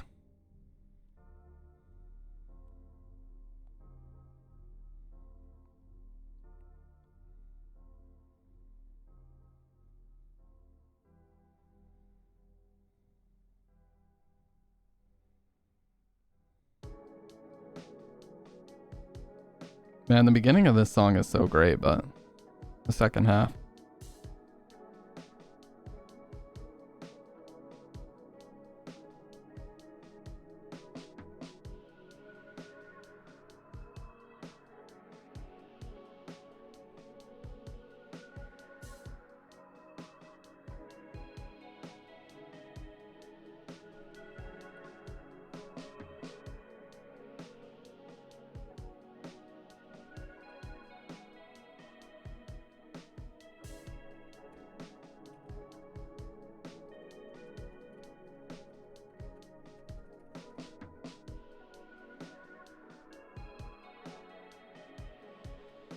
Not invested in the convo about Kick, just not holding my attention. I mean, that's okay.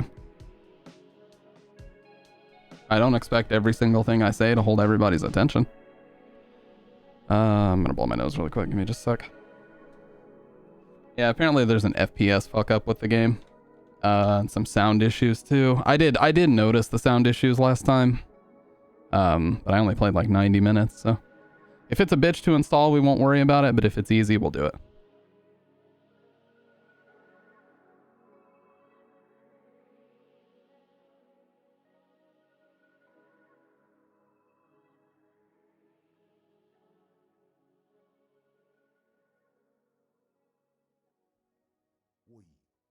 ゴンジ殿。お前、親戚におめでたがあるから今日一日お暇いただきますって言ったのはいいがな。こんなにおめえ遅く帰ってくるとは思わなかったよ。おめえが一人いねえってと困らな他の若い衆が急に忙しくなっちまって。どうも申し訳ございません。Yeah, I've also been thinking about playing Dead Rising again, but I kind of went a little bit too hard on Dead Rising 1. Kind of need a break from it. Oh yeah, let me skip the rest of this.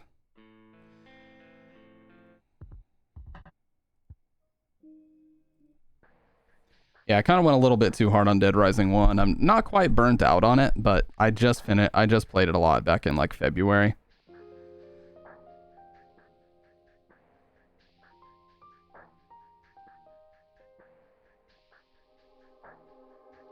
Man, I cannot believe that in 3 more videos we have, or no, 13 more videos. We have 300 streams officially uploaded on the stream archive channel.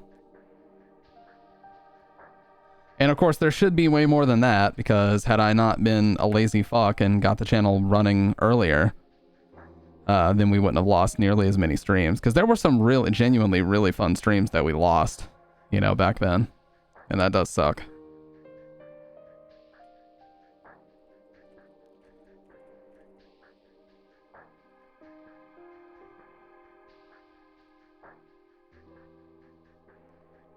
You make it to 300 archive VODs? No, you probably will, because, yeah, like, Mag started that channel just kind of out of nowhere, and that was the end of 2021, I believe. If I were to scroll all the way back through, yeah, the very first stream, December 27th, 2021, got uploaded. If we were to go by date, actually, the very first one is 12/24/2021. That was the first VOD that ever got uploaded. And that was Murder House and RE7 on my birthday that year. That was a great stream. Yeah, we didn't even end up playing too much RE7 because I think either I died or like what actually, did I just end the stream? Or did I die? Yeah, I think I just ended the stream because that was my birthday night and I didn't really feel like playing anymore, but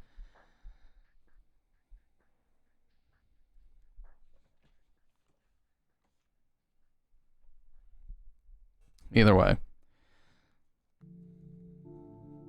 Yeah, I have to say, like, it feels so good to not lose any more streams, but it mainly feels good to be fucking caught up. I hate being fucking really far behind on these, man. I hate it.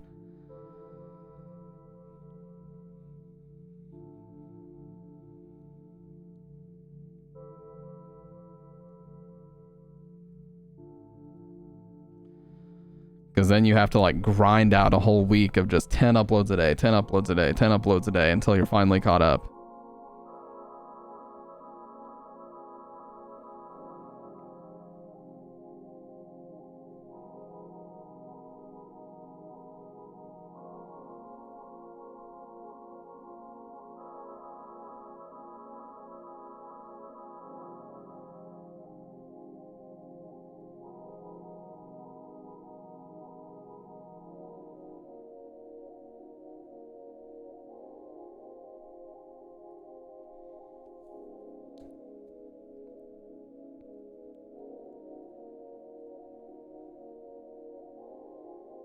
Oh yeah, Machine for Pigs. See, that was a weird fucking game, dude. Like, it's really short, but it also is so different than Dark Descent. Like, they're not even remotely the same type of games. Dr. Red did get a free redeem though, cannot lie. That was a fun stream. I also stayed up way too late playing that shit. But it's like, it was apparent to me that I was at the very, very end of the game, so I was like, well, I have to just continue playing it, I mean, at this point.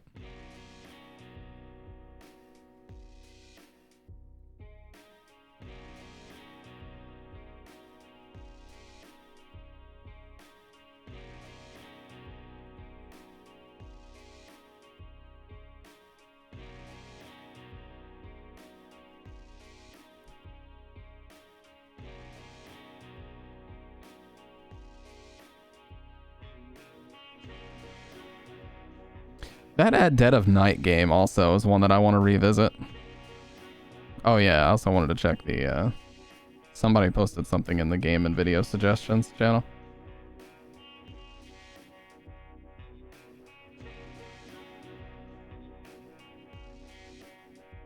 The Professional? Oh, no, never mind. We already checked this out. Fucking Watch Mojo, dude.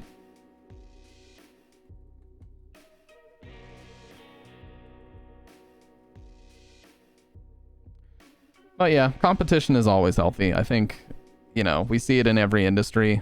Anytime someone has a monopoly, they need competition to kind of keep them in line, for lack of a better term. So, you know, if Kick is sharpening its sword and, like I said, XQC is able to kind of pioneer over there, then, you know, Twitch will also be forced to sharpen their swords and make a better deal and make it better for the partners, make it better for the affiliates, make it better for everybody. And that's a healthy position to be in. It is. Now, that other platform is built on gambling money, so who knows? It may dry up and then they might just fucking be out of luck, but we'll see.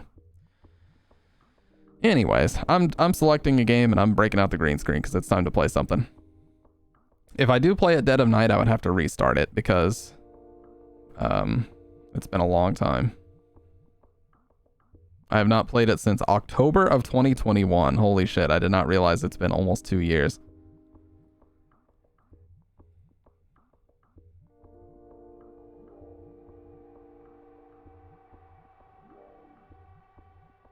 I also know that if I were to play Chilla's Art, Dave would just immediately appear.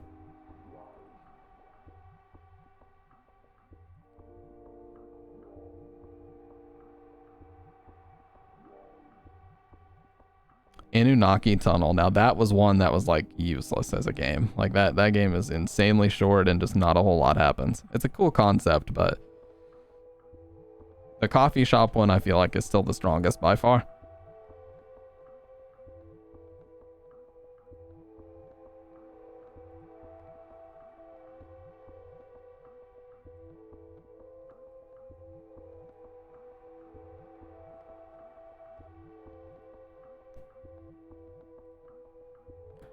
Yeah, I'm gonna install Condemned. Wow, Steam's UI is totally different, dude. Look how different this is when you go to install a game.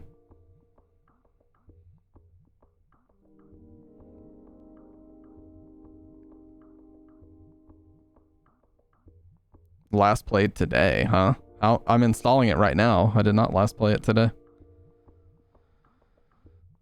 Also, that speed's really low.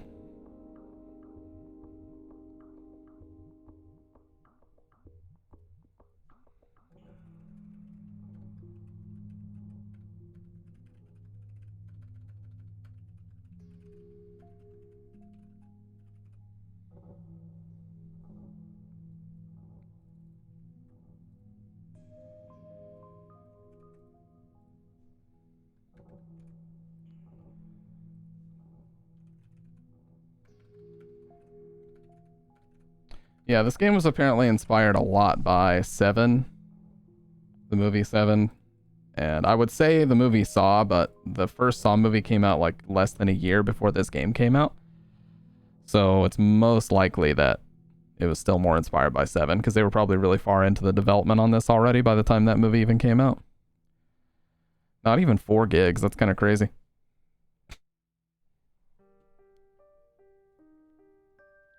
Anyways, while this is downloading, I'm putting up the green screen.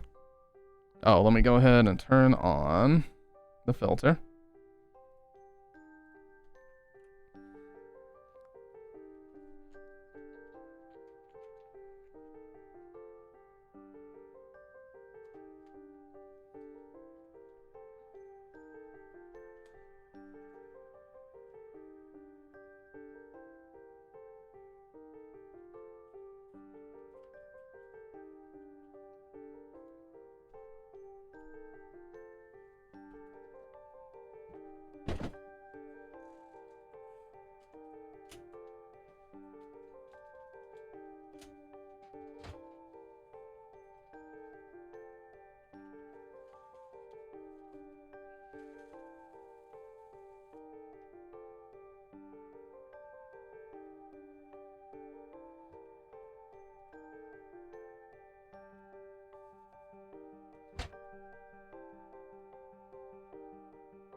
Alright, looks good.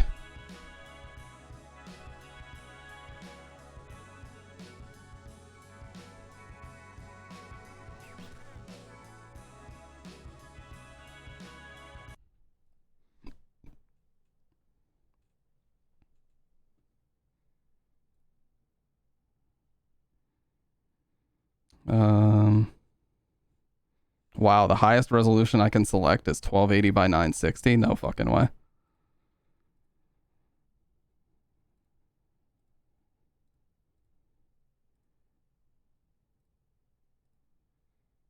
Also, oh, this is the fucking...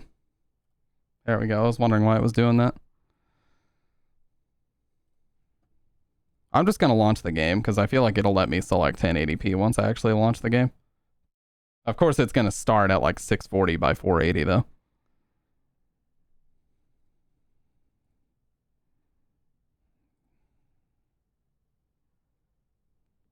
Okay, well it already...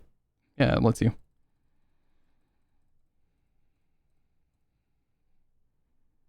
VSync off.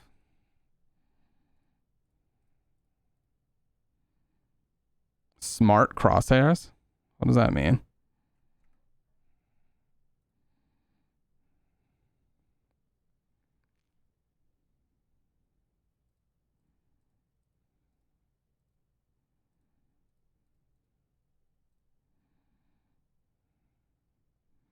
I mean, with how old this is, I would be amazed if it was so bad that I couldn't even max out this game. That would be truly tragic.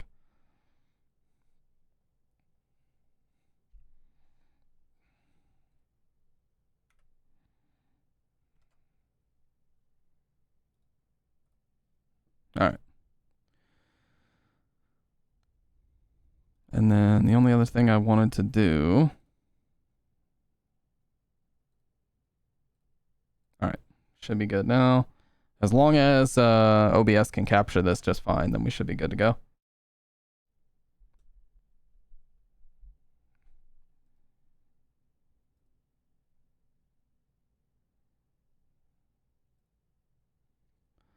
Okay, I was gonna say, like most games that are this old, with SSDs, it makes it impossible to read loading screen text, but we can actually read it now. Internal report number 898, unexplained surge in crime rate. Summary, the city's crime rate has increased to record-breaking levels. The most significant increase is assaults with deadly intent, which is up 28%.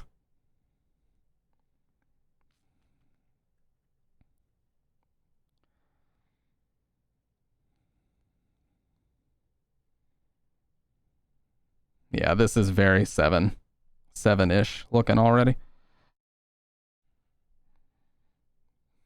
Oh, I just realized you guys can't hear the game at all. Let me fix it.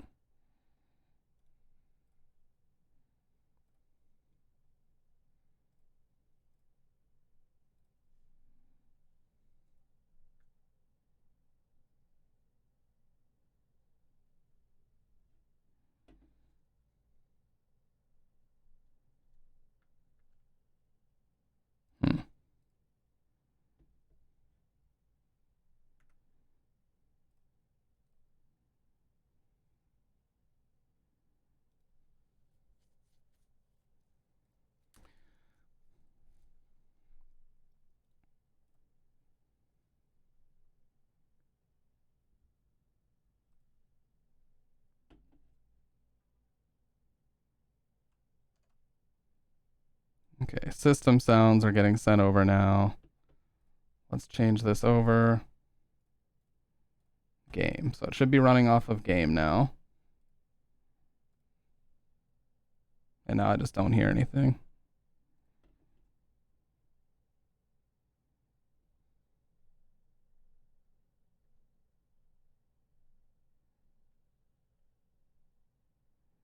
Okay, well, that's fine. I'll just do it this way.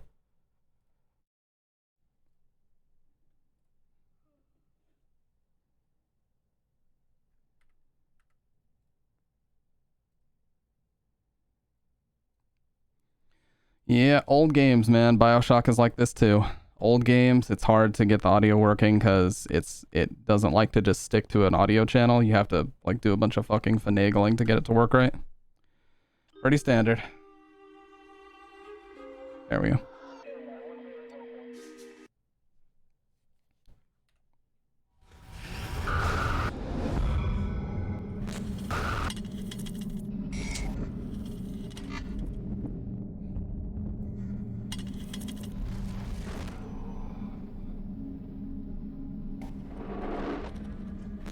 Wow, Warner Brothers Interactive Entertainment. Wonder what else they're actually working on, or if they even exist.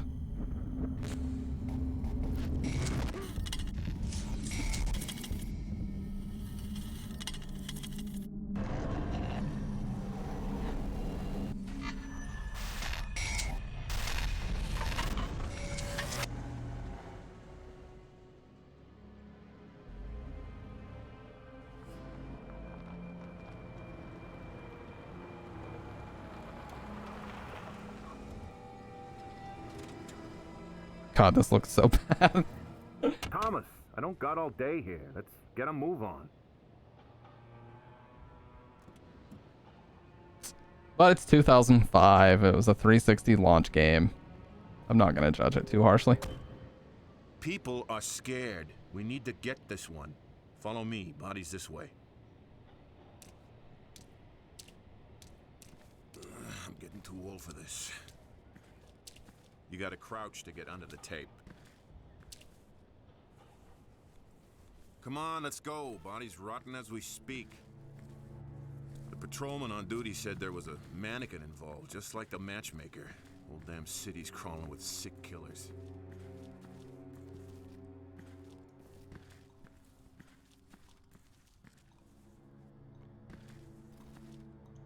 Man, the sensitivity is fucking crazy. It's as low as possible. Oh.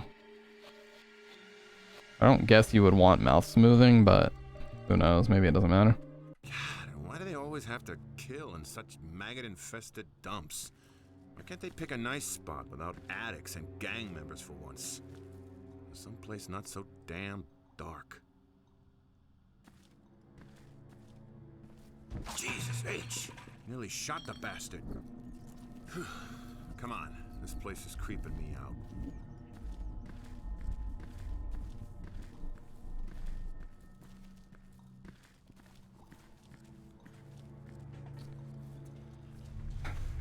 I tell you, man.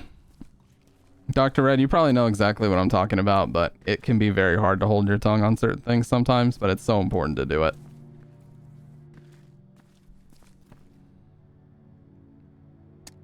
Not related to this game at all. Just something completely external to it. Your stupid car broke my light. Why is he moving so weird? I hear you're afraid of the dark. Okay, there we go. He was moving so fucking weird earlier. 114, report in. Have the feds arrived? Becker here. FBI on the scene. Over and out. Copy that.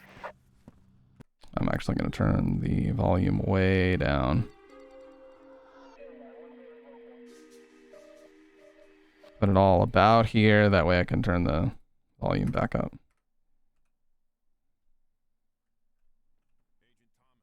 Oh, okay. That was way too much.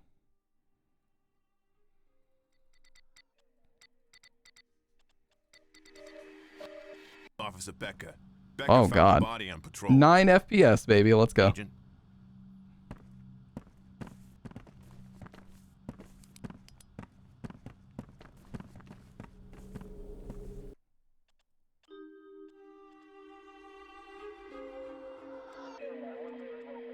I'll turn VSync on, see if that makes a difference.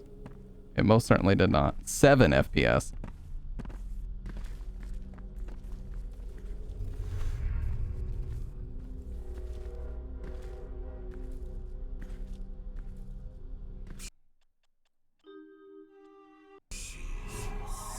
Bastard. Thomas. Okay. Don't quit, just leave. Wow, this is literally hard locked at 9 FPS everywhere. Oh, older games are so fun, dude.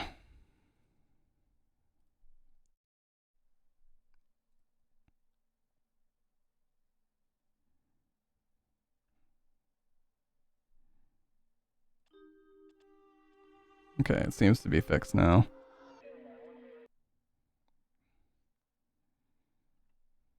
There we go. Thomas. Hello, Thomas. This is Lieutenant Rosa. I'm your lab tech. This is Condemned Criminal Origins. Wireless data transfer system enables you to investigate and collect evidence at the scene of the crime and transmit it to me for analysis. When I have results, I'll contact you via your cell phone. All right, let's get to work. Let's start by determining the cause of death. When your instincts tell you evidence is nearby, prepare a forensic tool. The system will select the correct tool for you, so don't worry about that.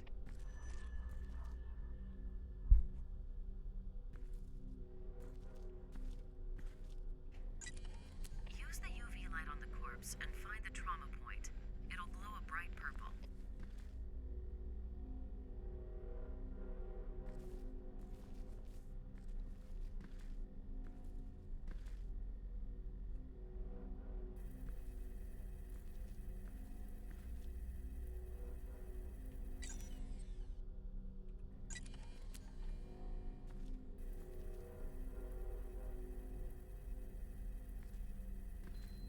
Oh, there we go.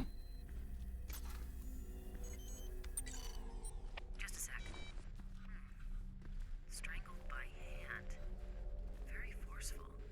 Finger marks clear, except bruise intensity indicates the killer's right-handed and missing the index finger on that hand. There must be something more. Something we're not seeing.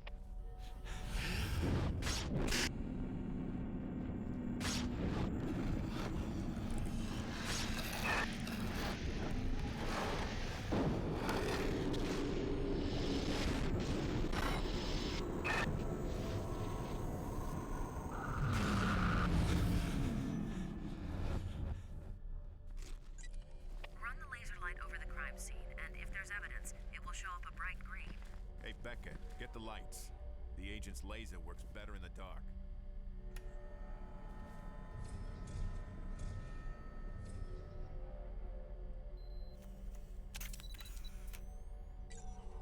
Processing image.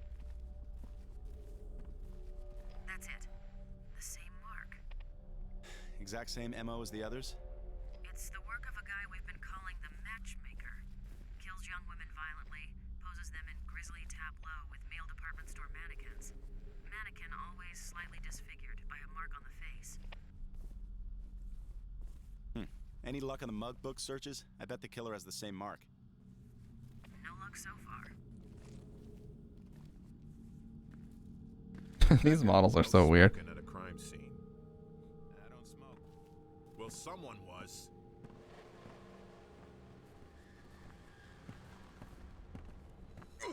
It's coming from in here.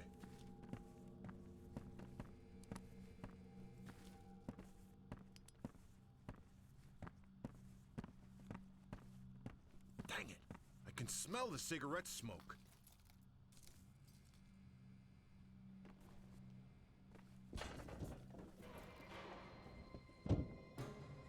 He's right above us. Call for backup now. This is Officer Becker. We need backup immediately. 4th and Stark. Potential homicide suspect still in building. Officers are on their way. ETA 10 minutes. Copy that. Becker and I will head up the fire escape. You wait here for backup.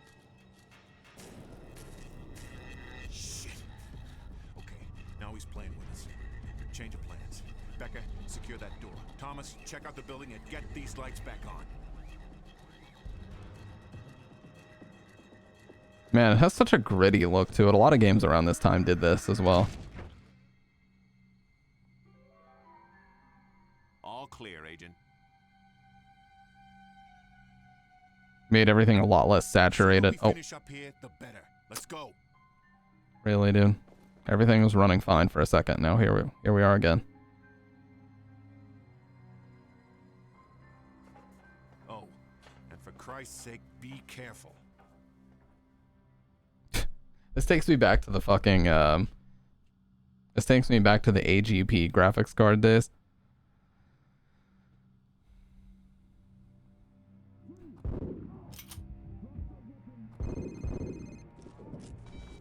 This is literally unplayable. Alright, well I gotta download this fucking patch then.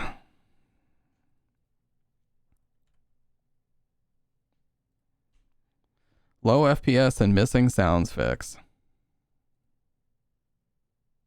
The problem is simply an issue because of how the game was ported to PC. Fear, Kane and Lynch, Deadman, Prototype 1 and 2 also have this problem. Oh,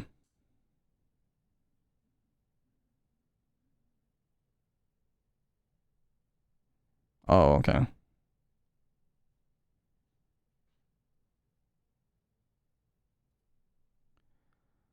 Logitech. Well, I'm not even using a Logitech device. How would that be my issue?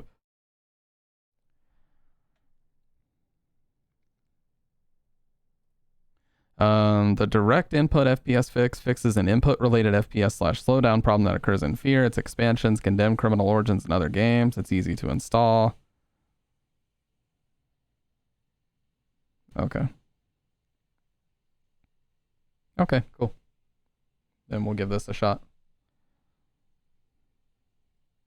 PC Gaming Wiki. DLL file.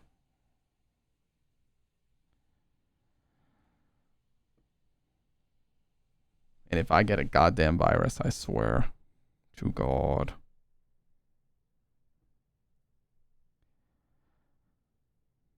Extract it to the folder containing the executable for the game. Program file, Steam, Steam apps, comment. Okay, cool, whatever. Super easy. I was getting excited, man. But why didn't I have this issue before? That's what's even more confusing. Like, why did I not have this problem the first time I tried to play this years ago? Back then, I just stopped because I had this really cheapo action camera and it broke on me, so I just stopped streaming that and I came back like weeks later and we did Silent Hill. Okay, program files, Steam, program files. Steam apps common, condemned, Criminal Origins. Okay. dinput 8.dll is now in there, so let's try to open it again and see if we get that same fuck up.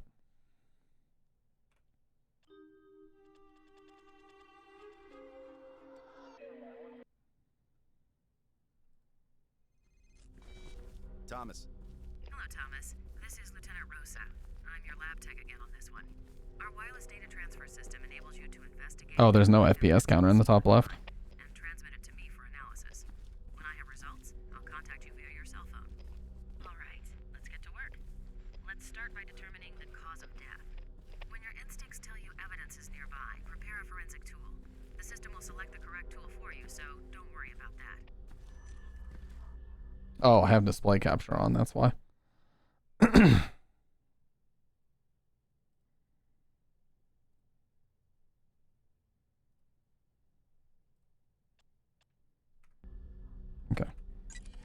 Use the UV light on the corpse and find the trauma point. It'll glow a bright purple. Just a sec. Strangled by hand. Very forceful. Finger marks clear, except bruise intensity indicates the killer's right-handed and missing the index finger on that hand. There must be something more. Something we're not seeing.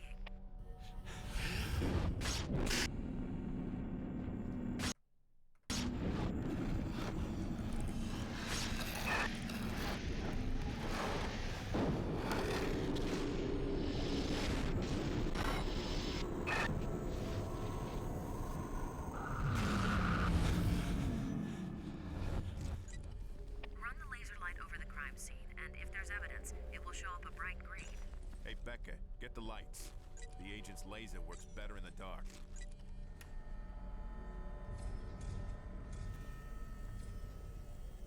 Oh, why did I not even see this before? Hey, welcome back, Kendo. Processing image. That's it. The same mark. Exact same MO as the others? It's the work of a guy we've been calling the Matchmaker. We had an FPS fuck up going on, but I think I fixed it. At least I hope I did. Any luck on the mug book searches? I bet the killer has the same mark. No luck so far. Becker, no smoking at a crime scene. I don't smoke. Well, someone was.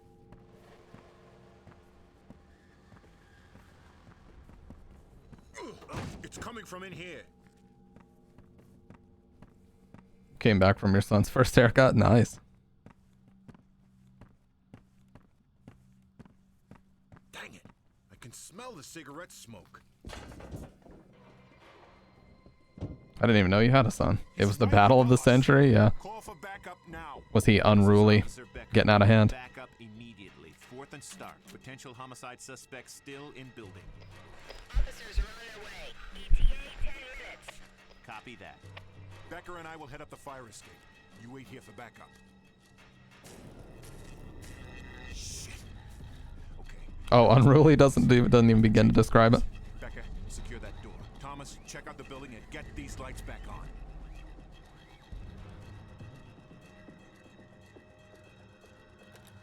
You going ape shit? You hate to see it. All clear, Agent. Sooner we finish up here, the better. Let's go.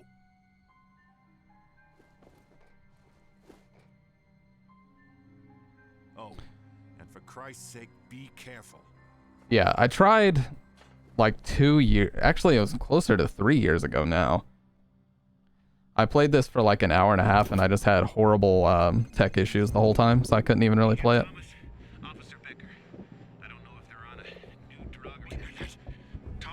What the fuck? I can't move. There we go.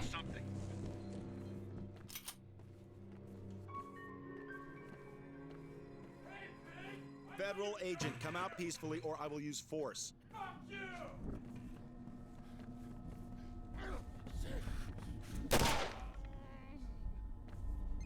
Deleted. Oh yes, the city's full of them now, Thomas. Addicts, vagrants, psychotic individuals gone terribly bad. They come in all kinds, but mostly violent. Be careful. Where do I see my ammo, by the way?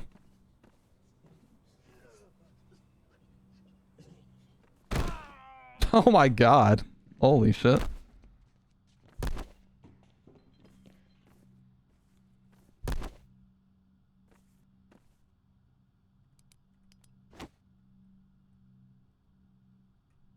Is it E?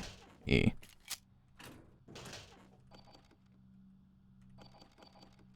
No, I mean, I have full health, so I don't need it. Okay, you can check it with R. Gotcha. Oh, no problem, Kendo. We're just chilling.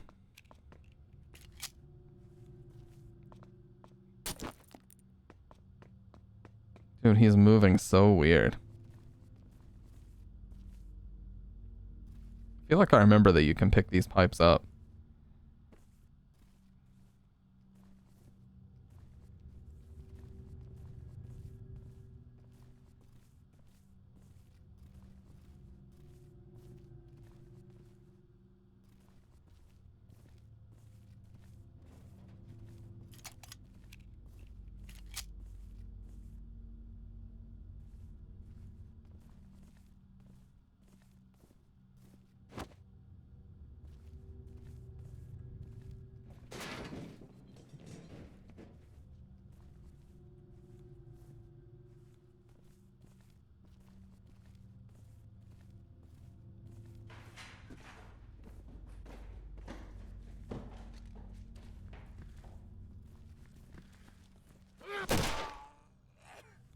Oh my god, delete it again.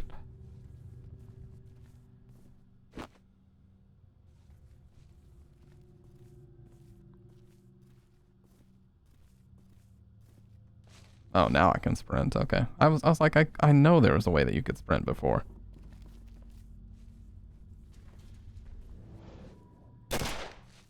Ah.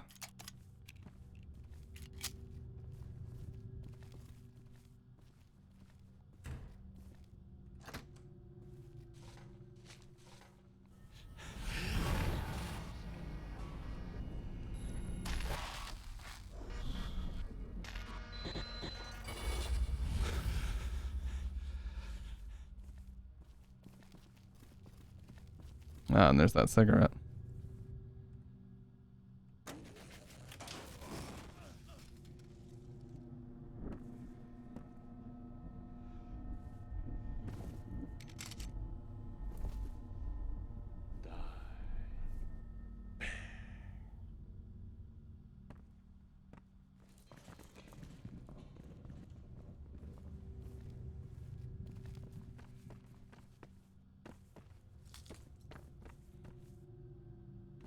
Grab a 2x4 or a pipe off the wall.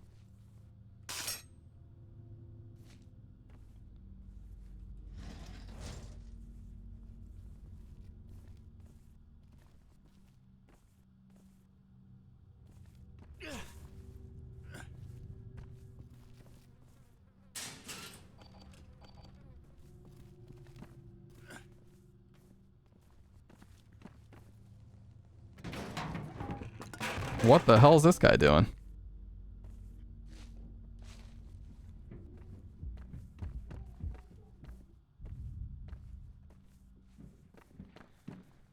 We're a cop and we're investigating a serial killer. That's all I really know so far. It's inspired heavily by the movie Seven, so if you've ever seen Seven, it shares a lot of similarities.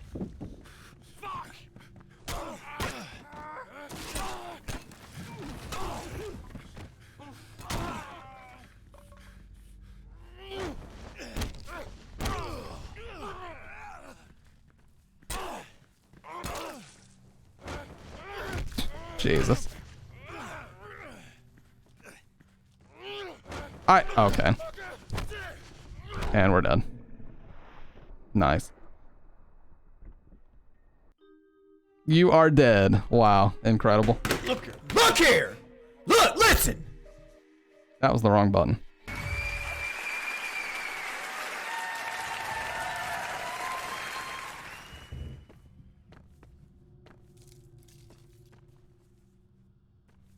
Yeah, the conduit was not a good choice. We need the 2x4. Yeah, 2x4 with bolts. Much better. Mouse button 0. Oh, well, so I guess mouse button 0 is considered mouse 1? That's weird.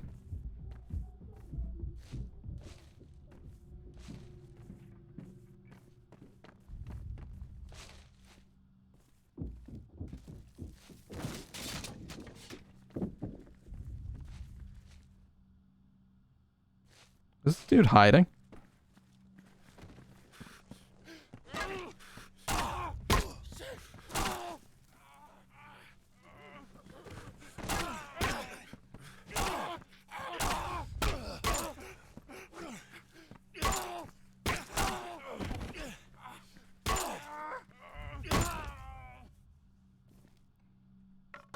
Two by four with nails, nice. Get him out of here.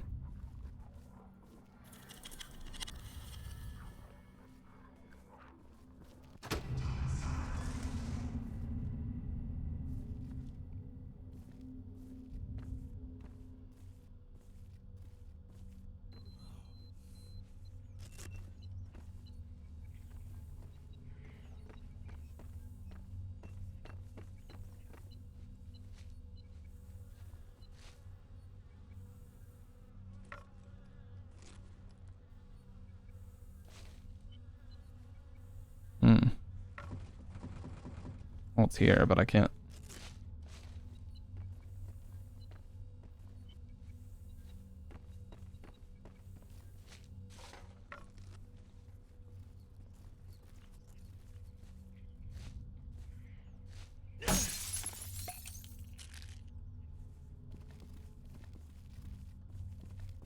Some Max Payne shit. Just pop a ton of pills.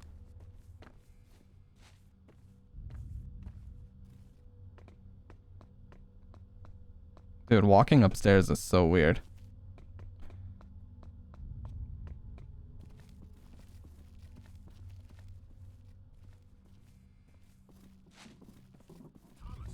Thomas, answer me. What's happened? We heard an explosion. Yeah, I'm fine. It's just a fuse box shorted. I seem to be trapped over here, and I believe the suspect has my gun. What? How the hell did that happen? Here, take this fire axe and chop your way out. Gladly. Always find an entry tool somewhere around to get you past barriers. You can even use things like an axe or a sledgehammer as a weapon. They do a great deal of damage, but they're slow. Swinging a lead pipe bust heads faster if that's what you prefer. Thanks. Yeah, you need the tips. Becker and I'll go around the other way. Try and stay in one piece. Oh, and one more thing. If you find yourself in a sticky situation, use your taser to temporarily stun your target. If you're close enough, you'll find it a great way to disarm the slug of his weapon. Mouse button 2 to fire taser. Is that... Oh, it's middle mouse. Okay. I don't even remember there being a taser. Oh, it's a really cool, it's like crayon scribbles for the cooldown.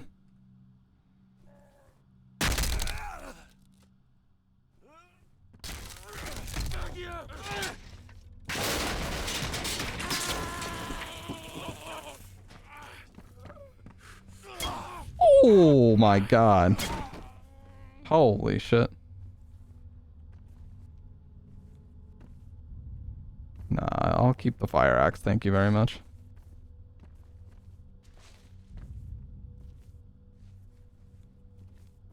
Kinda busted.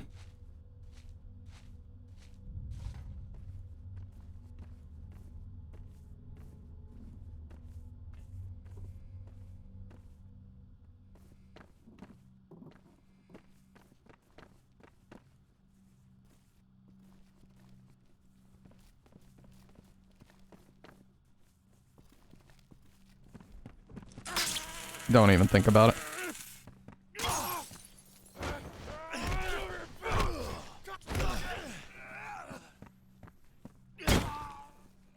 Bitch.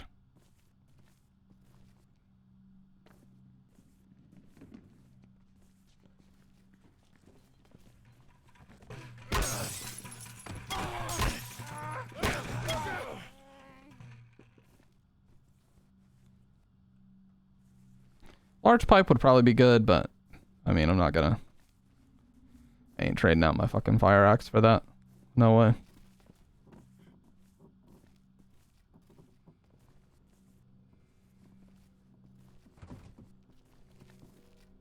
Oh yeah, it does show the stats. Makes sense. One thing that I do appreciate about this game is I don't think there's a button that just straight up draws a giant arrow on the screen to tell you exactly where to go. I actually appreciate that. I'm gonna try to block. Okay, there's 2.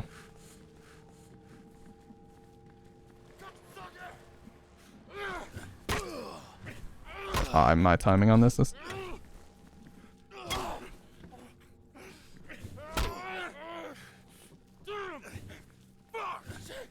Stop faking, dude. Oh my god, stop fake swinging. Fuck. Oh, you fucking piece of shit. He just kept faking me, dude. I didn't know when to press the fucking button.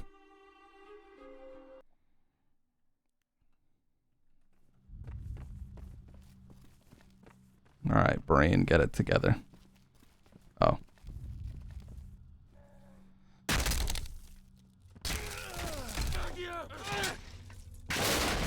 What are you thinking, dude?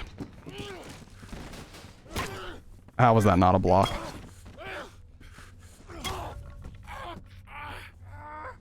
Ram slam.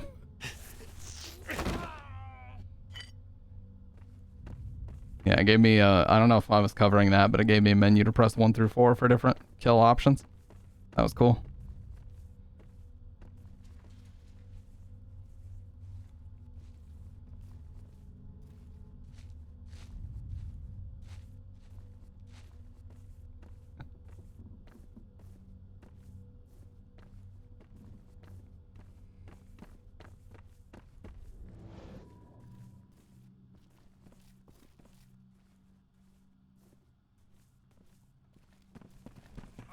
Nope.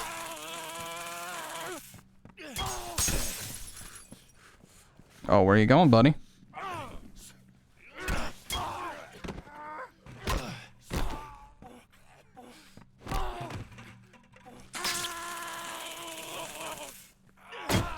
Oh, get him out of here. That's that Bioshock 1-2 punch shit. I wonder if they were inspired by the taser in this game to make that electroplasmid. Because that seems to be very similar, the sort of 1-2 punch that Atlas tells you about in the beginning. You know, tasing them and then swinging. So the kick plus the tase makes your life pretty easy. I need to be taking full advantage of those. Kick them, tase them, and swing. Really need some fucking health though.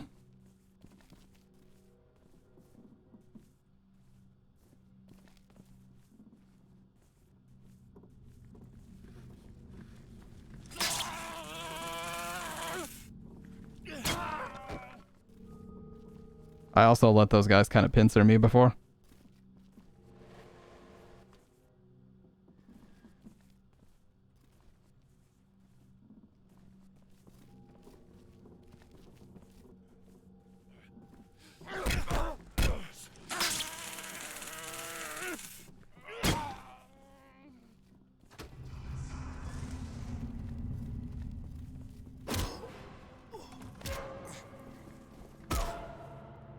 How does it feel to be on this end of the gun? But listen, you bastard. Don't mess this up for us. We are both on the same path of righteousness. Thomas! And the path takes strange turns. Please, drop the weapon now! Be ready for death, Agent Thomas. It shall come visiting again.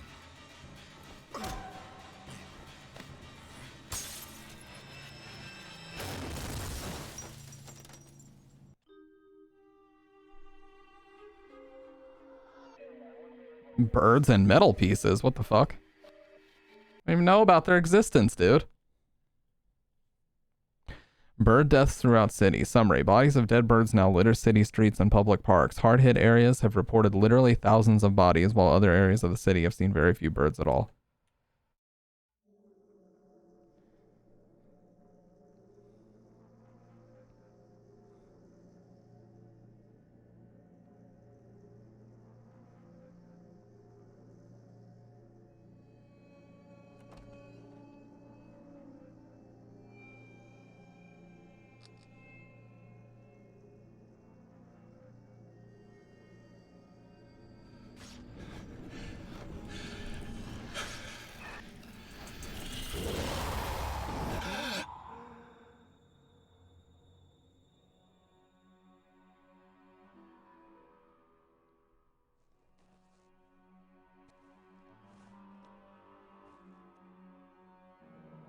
Hello, Ethan.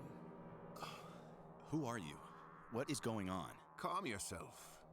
My name is Malcolm Van Horn. I was a great friend of your father's. Yes, I remember you. How did you get in my apartment? Why are you here now? Last night, well, I was nearby. An unfortunate scene. You did your best, but it could not be helped. The detectives? They're dead. Shot with your weapon. And you will be blamed for their deaths. Ridiculous. I'll just tell them. What? Tell them the truth? They have already decided the truth. This is insane. I can't just give up the Bureau. It's already been taken from you. Now join me and help yourself. Open up, it's the police. Damn. Take your bag and head across to the metro station. I will meet you later. Agent Thomas, you know you're in there. Open up now.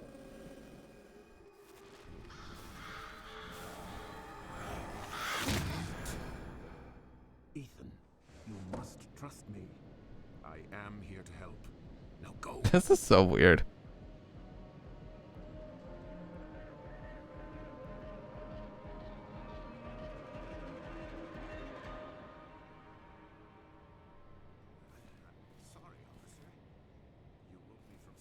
Oh, I want to hear this.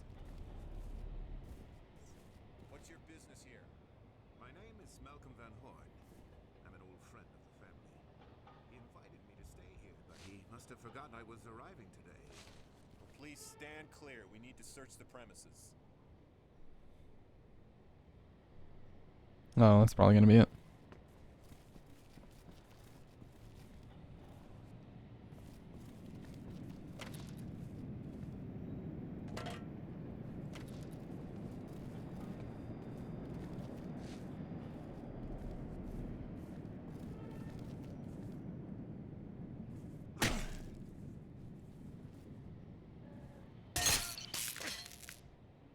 For some reason, this part reminds me of Vampire the Masquerade.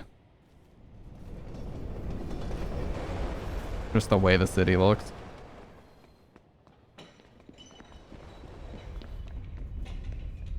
That's another one that I would eventually like to get back to. Damn, that kick is lethal.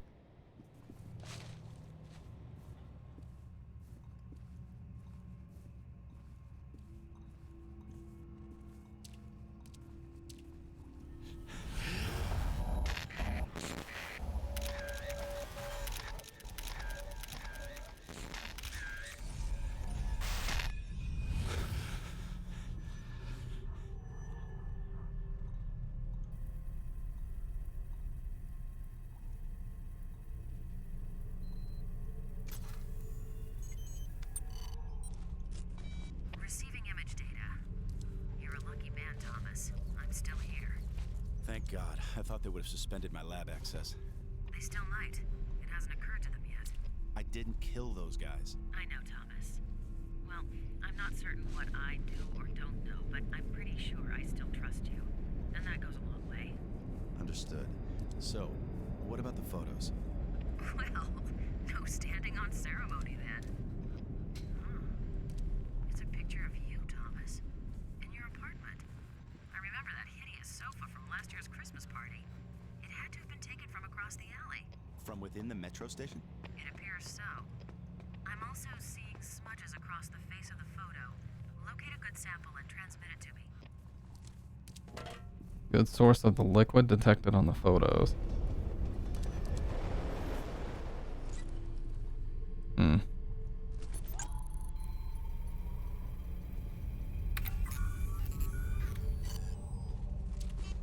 Okay, analyzing chemical composition. The liquid is C41 color photo developer fluid, common among shutterbugs who develop their own color. Oh, that FPS fix worked, so that's cool. So wait, these photos were processed here, somewhere within the station. That would be my guess.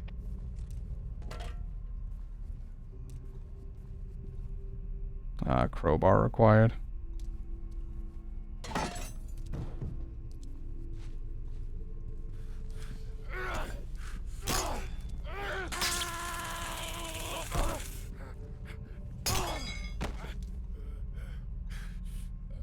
Punch. Ooh. Damn, this game is fucking awesome. I think I ever even knew about that before. Oh.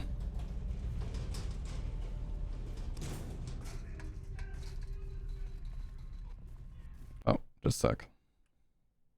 There's something going on.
All right, guys, I'm sorry to end early, but I got some stuff I got to take care of.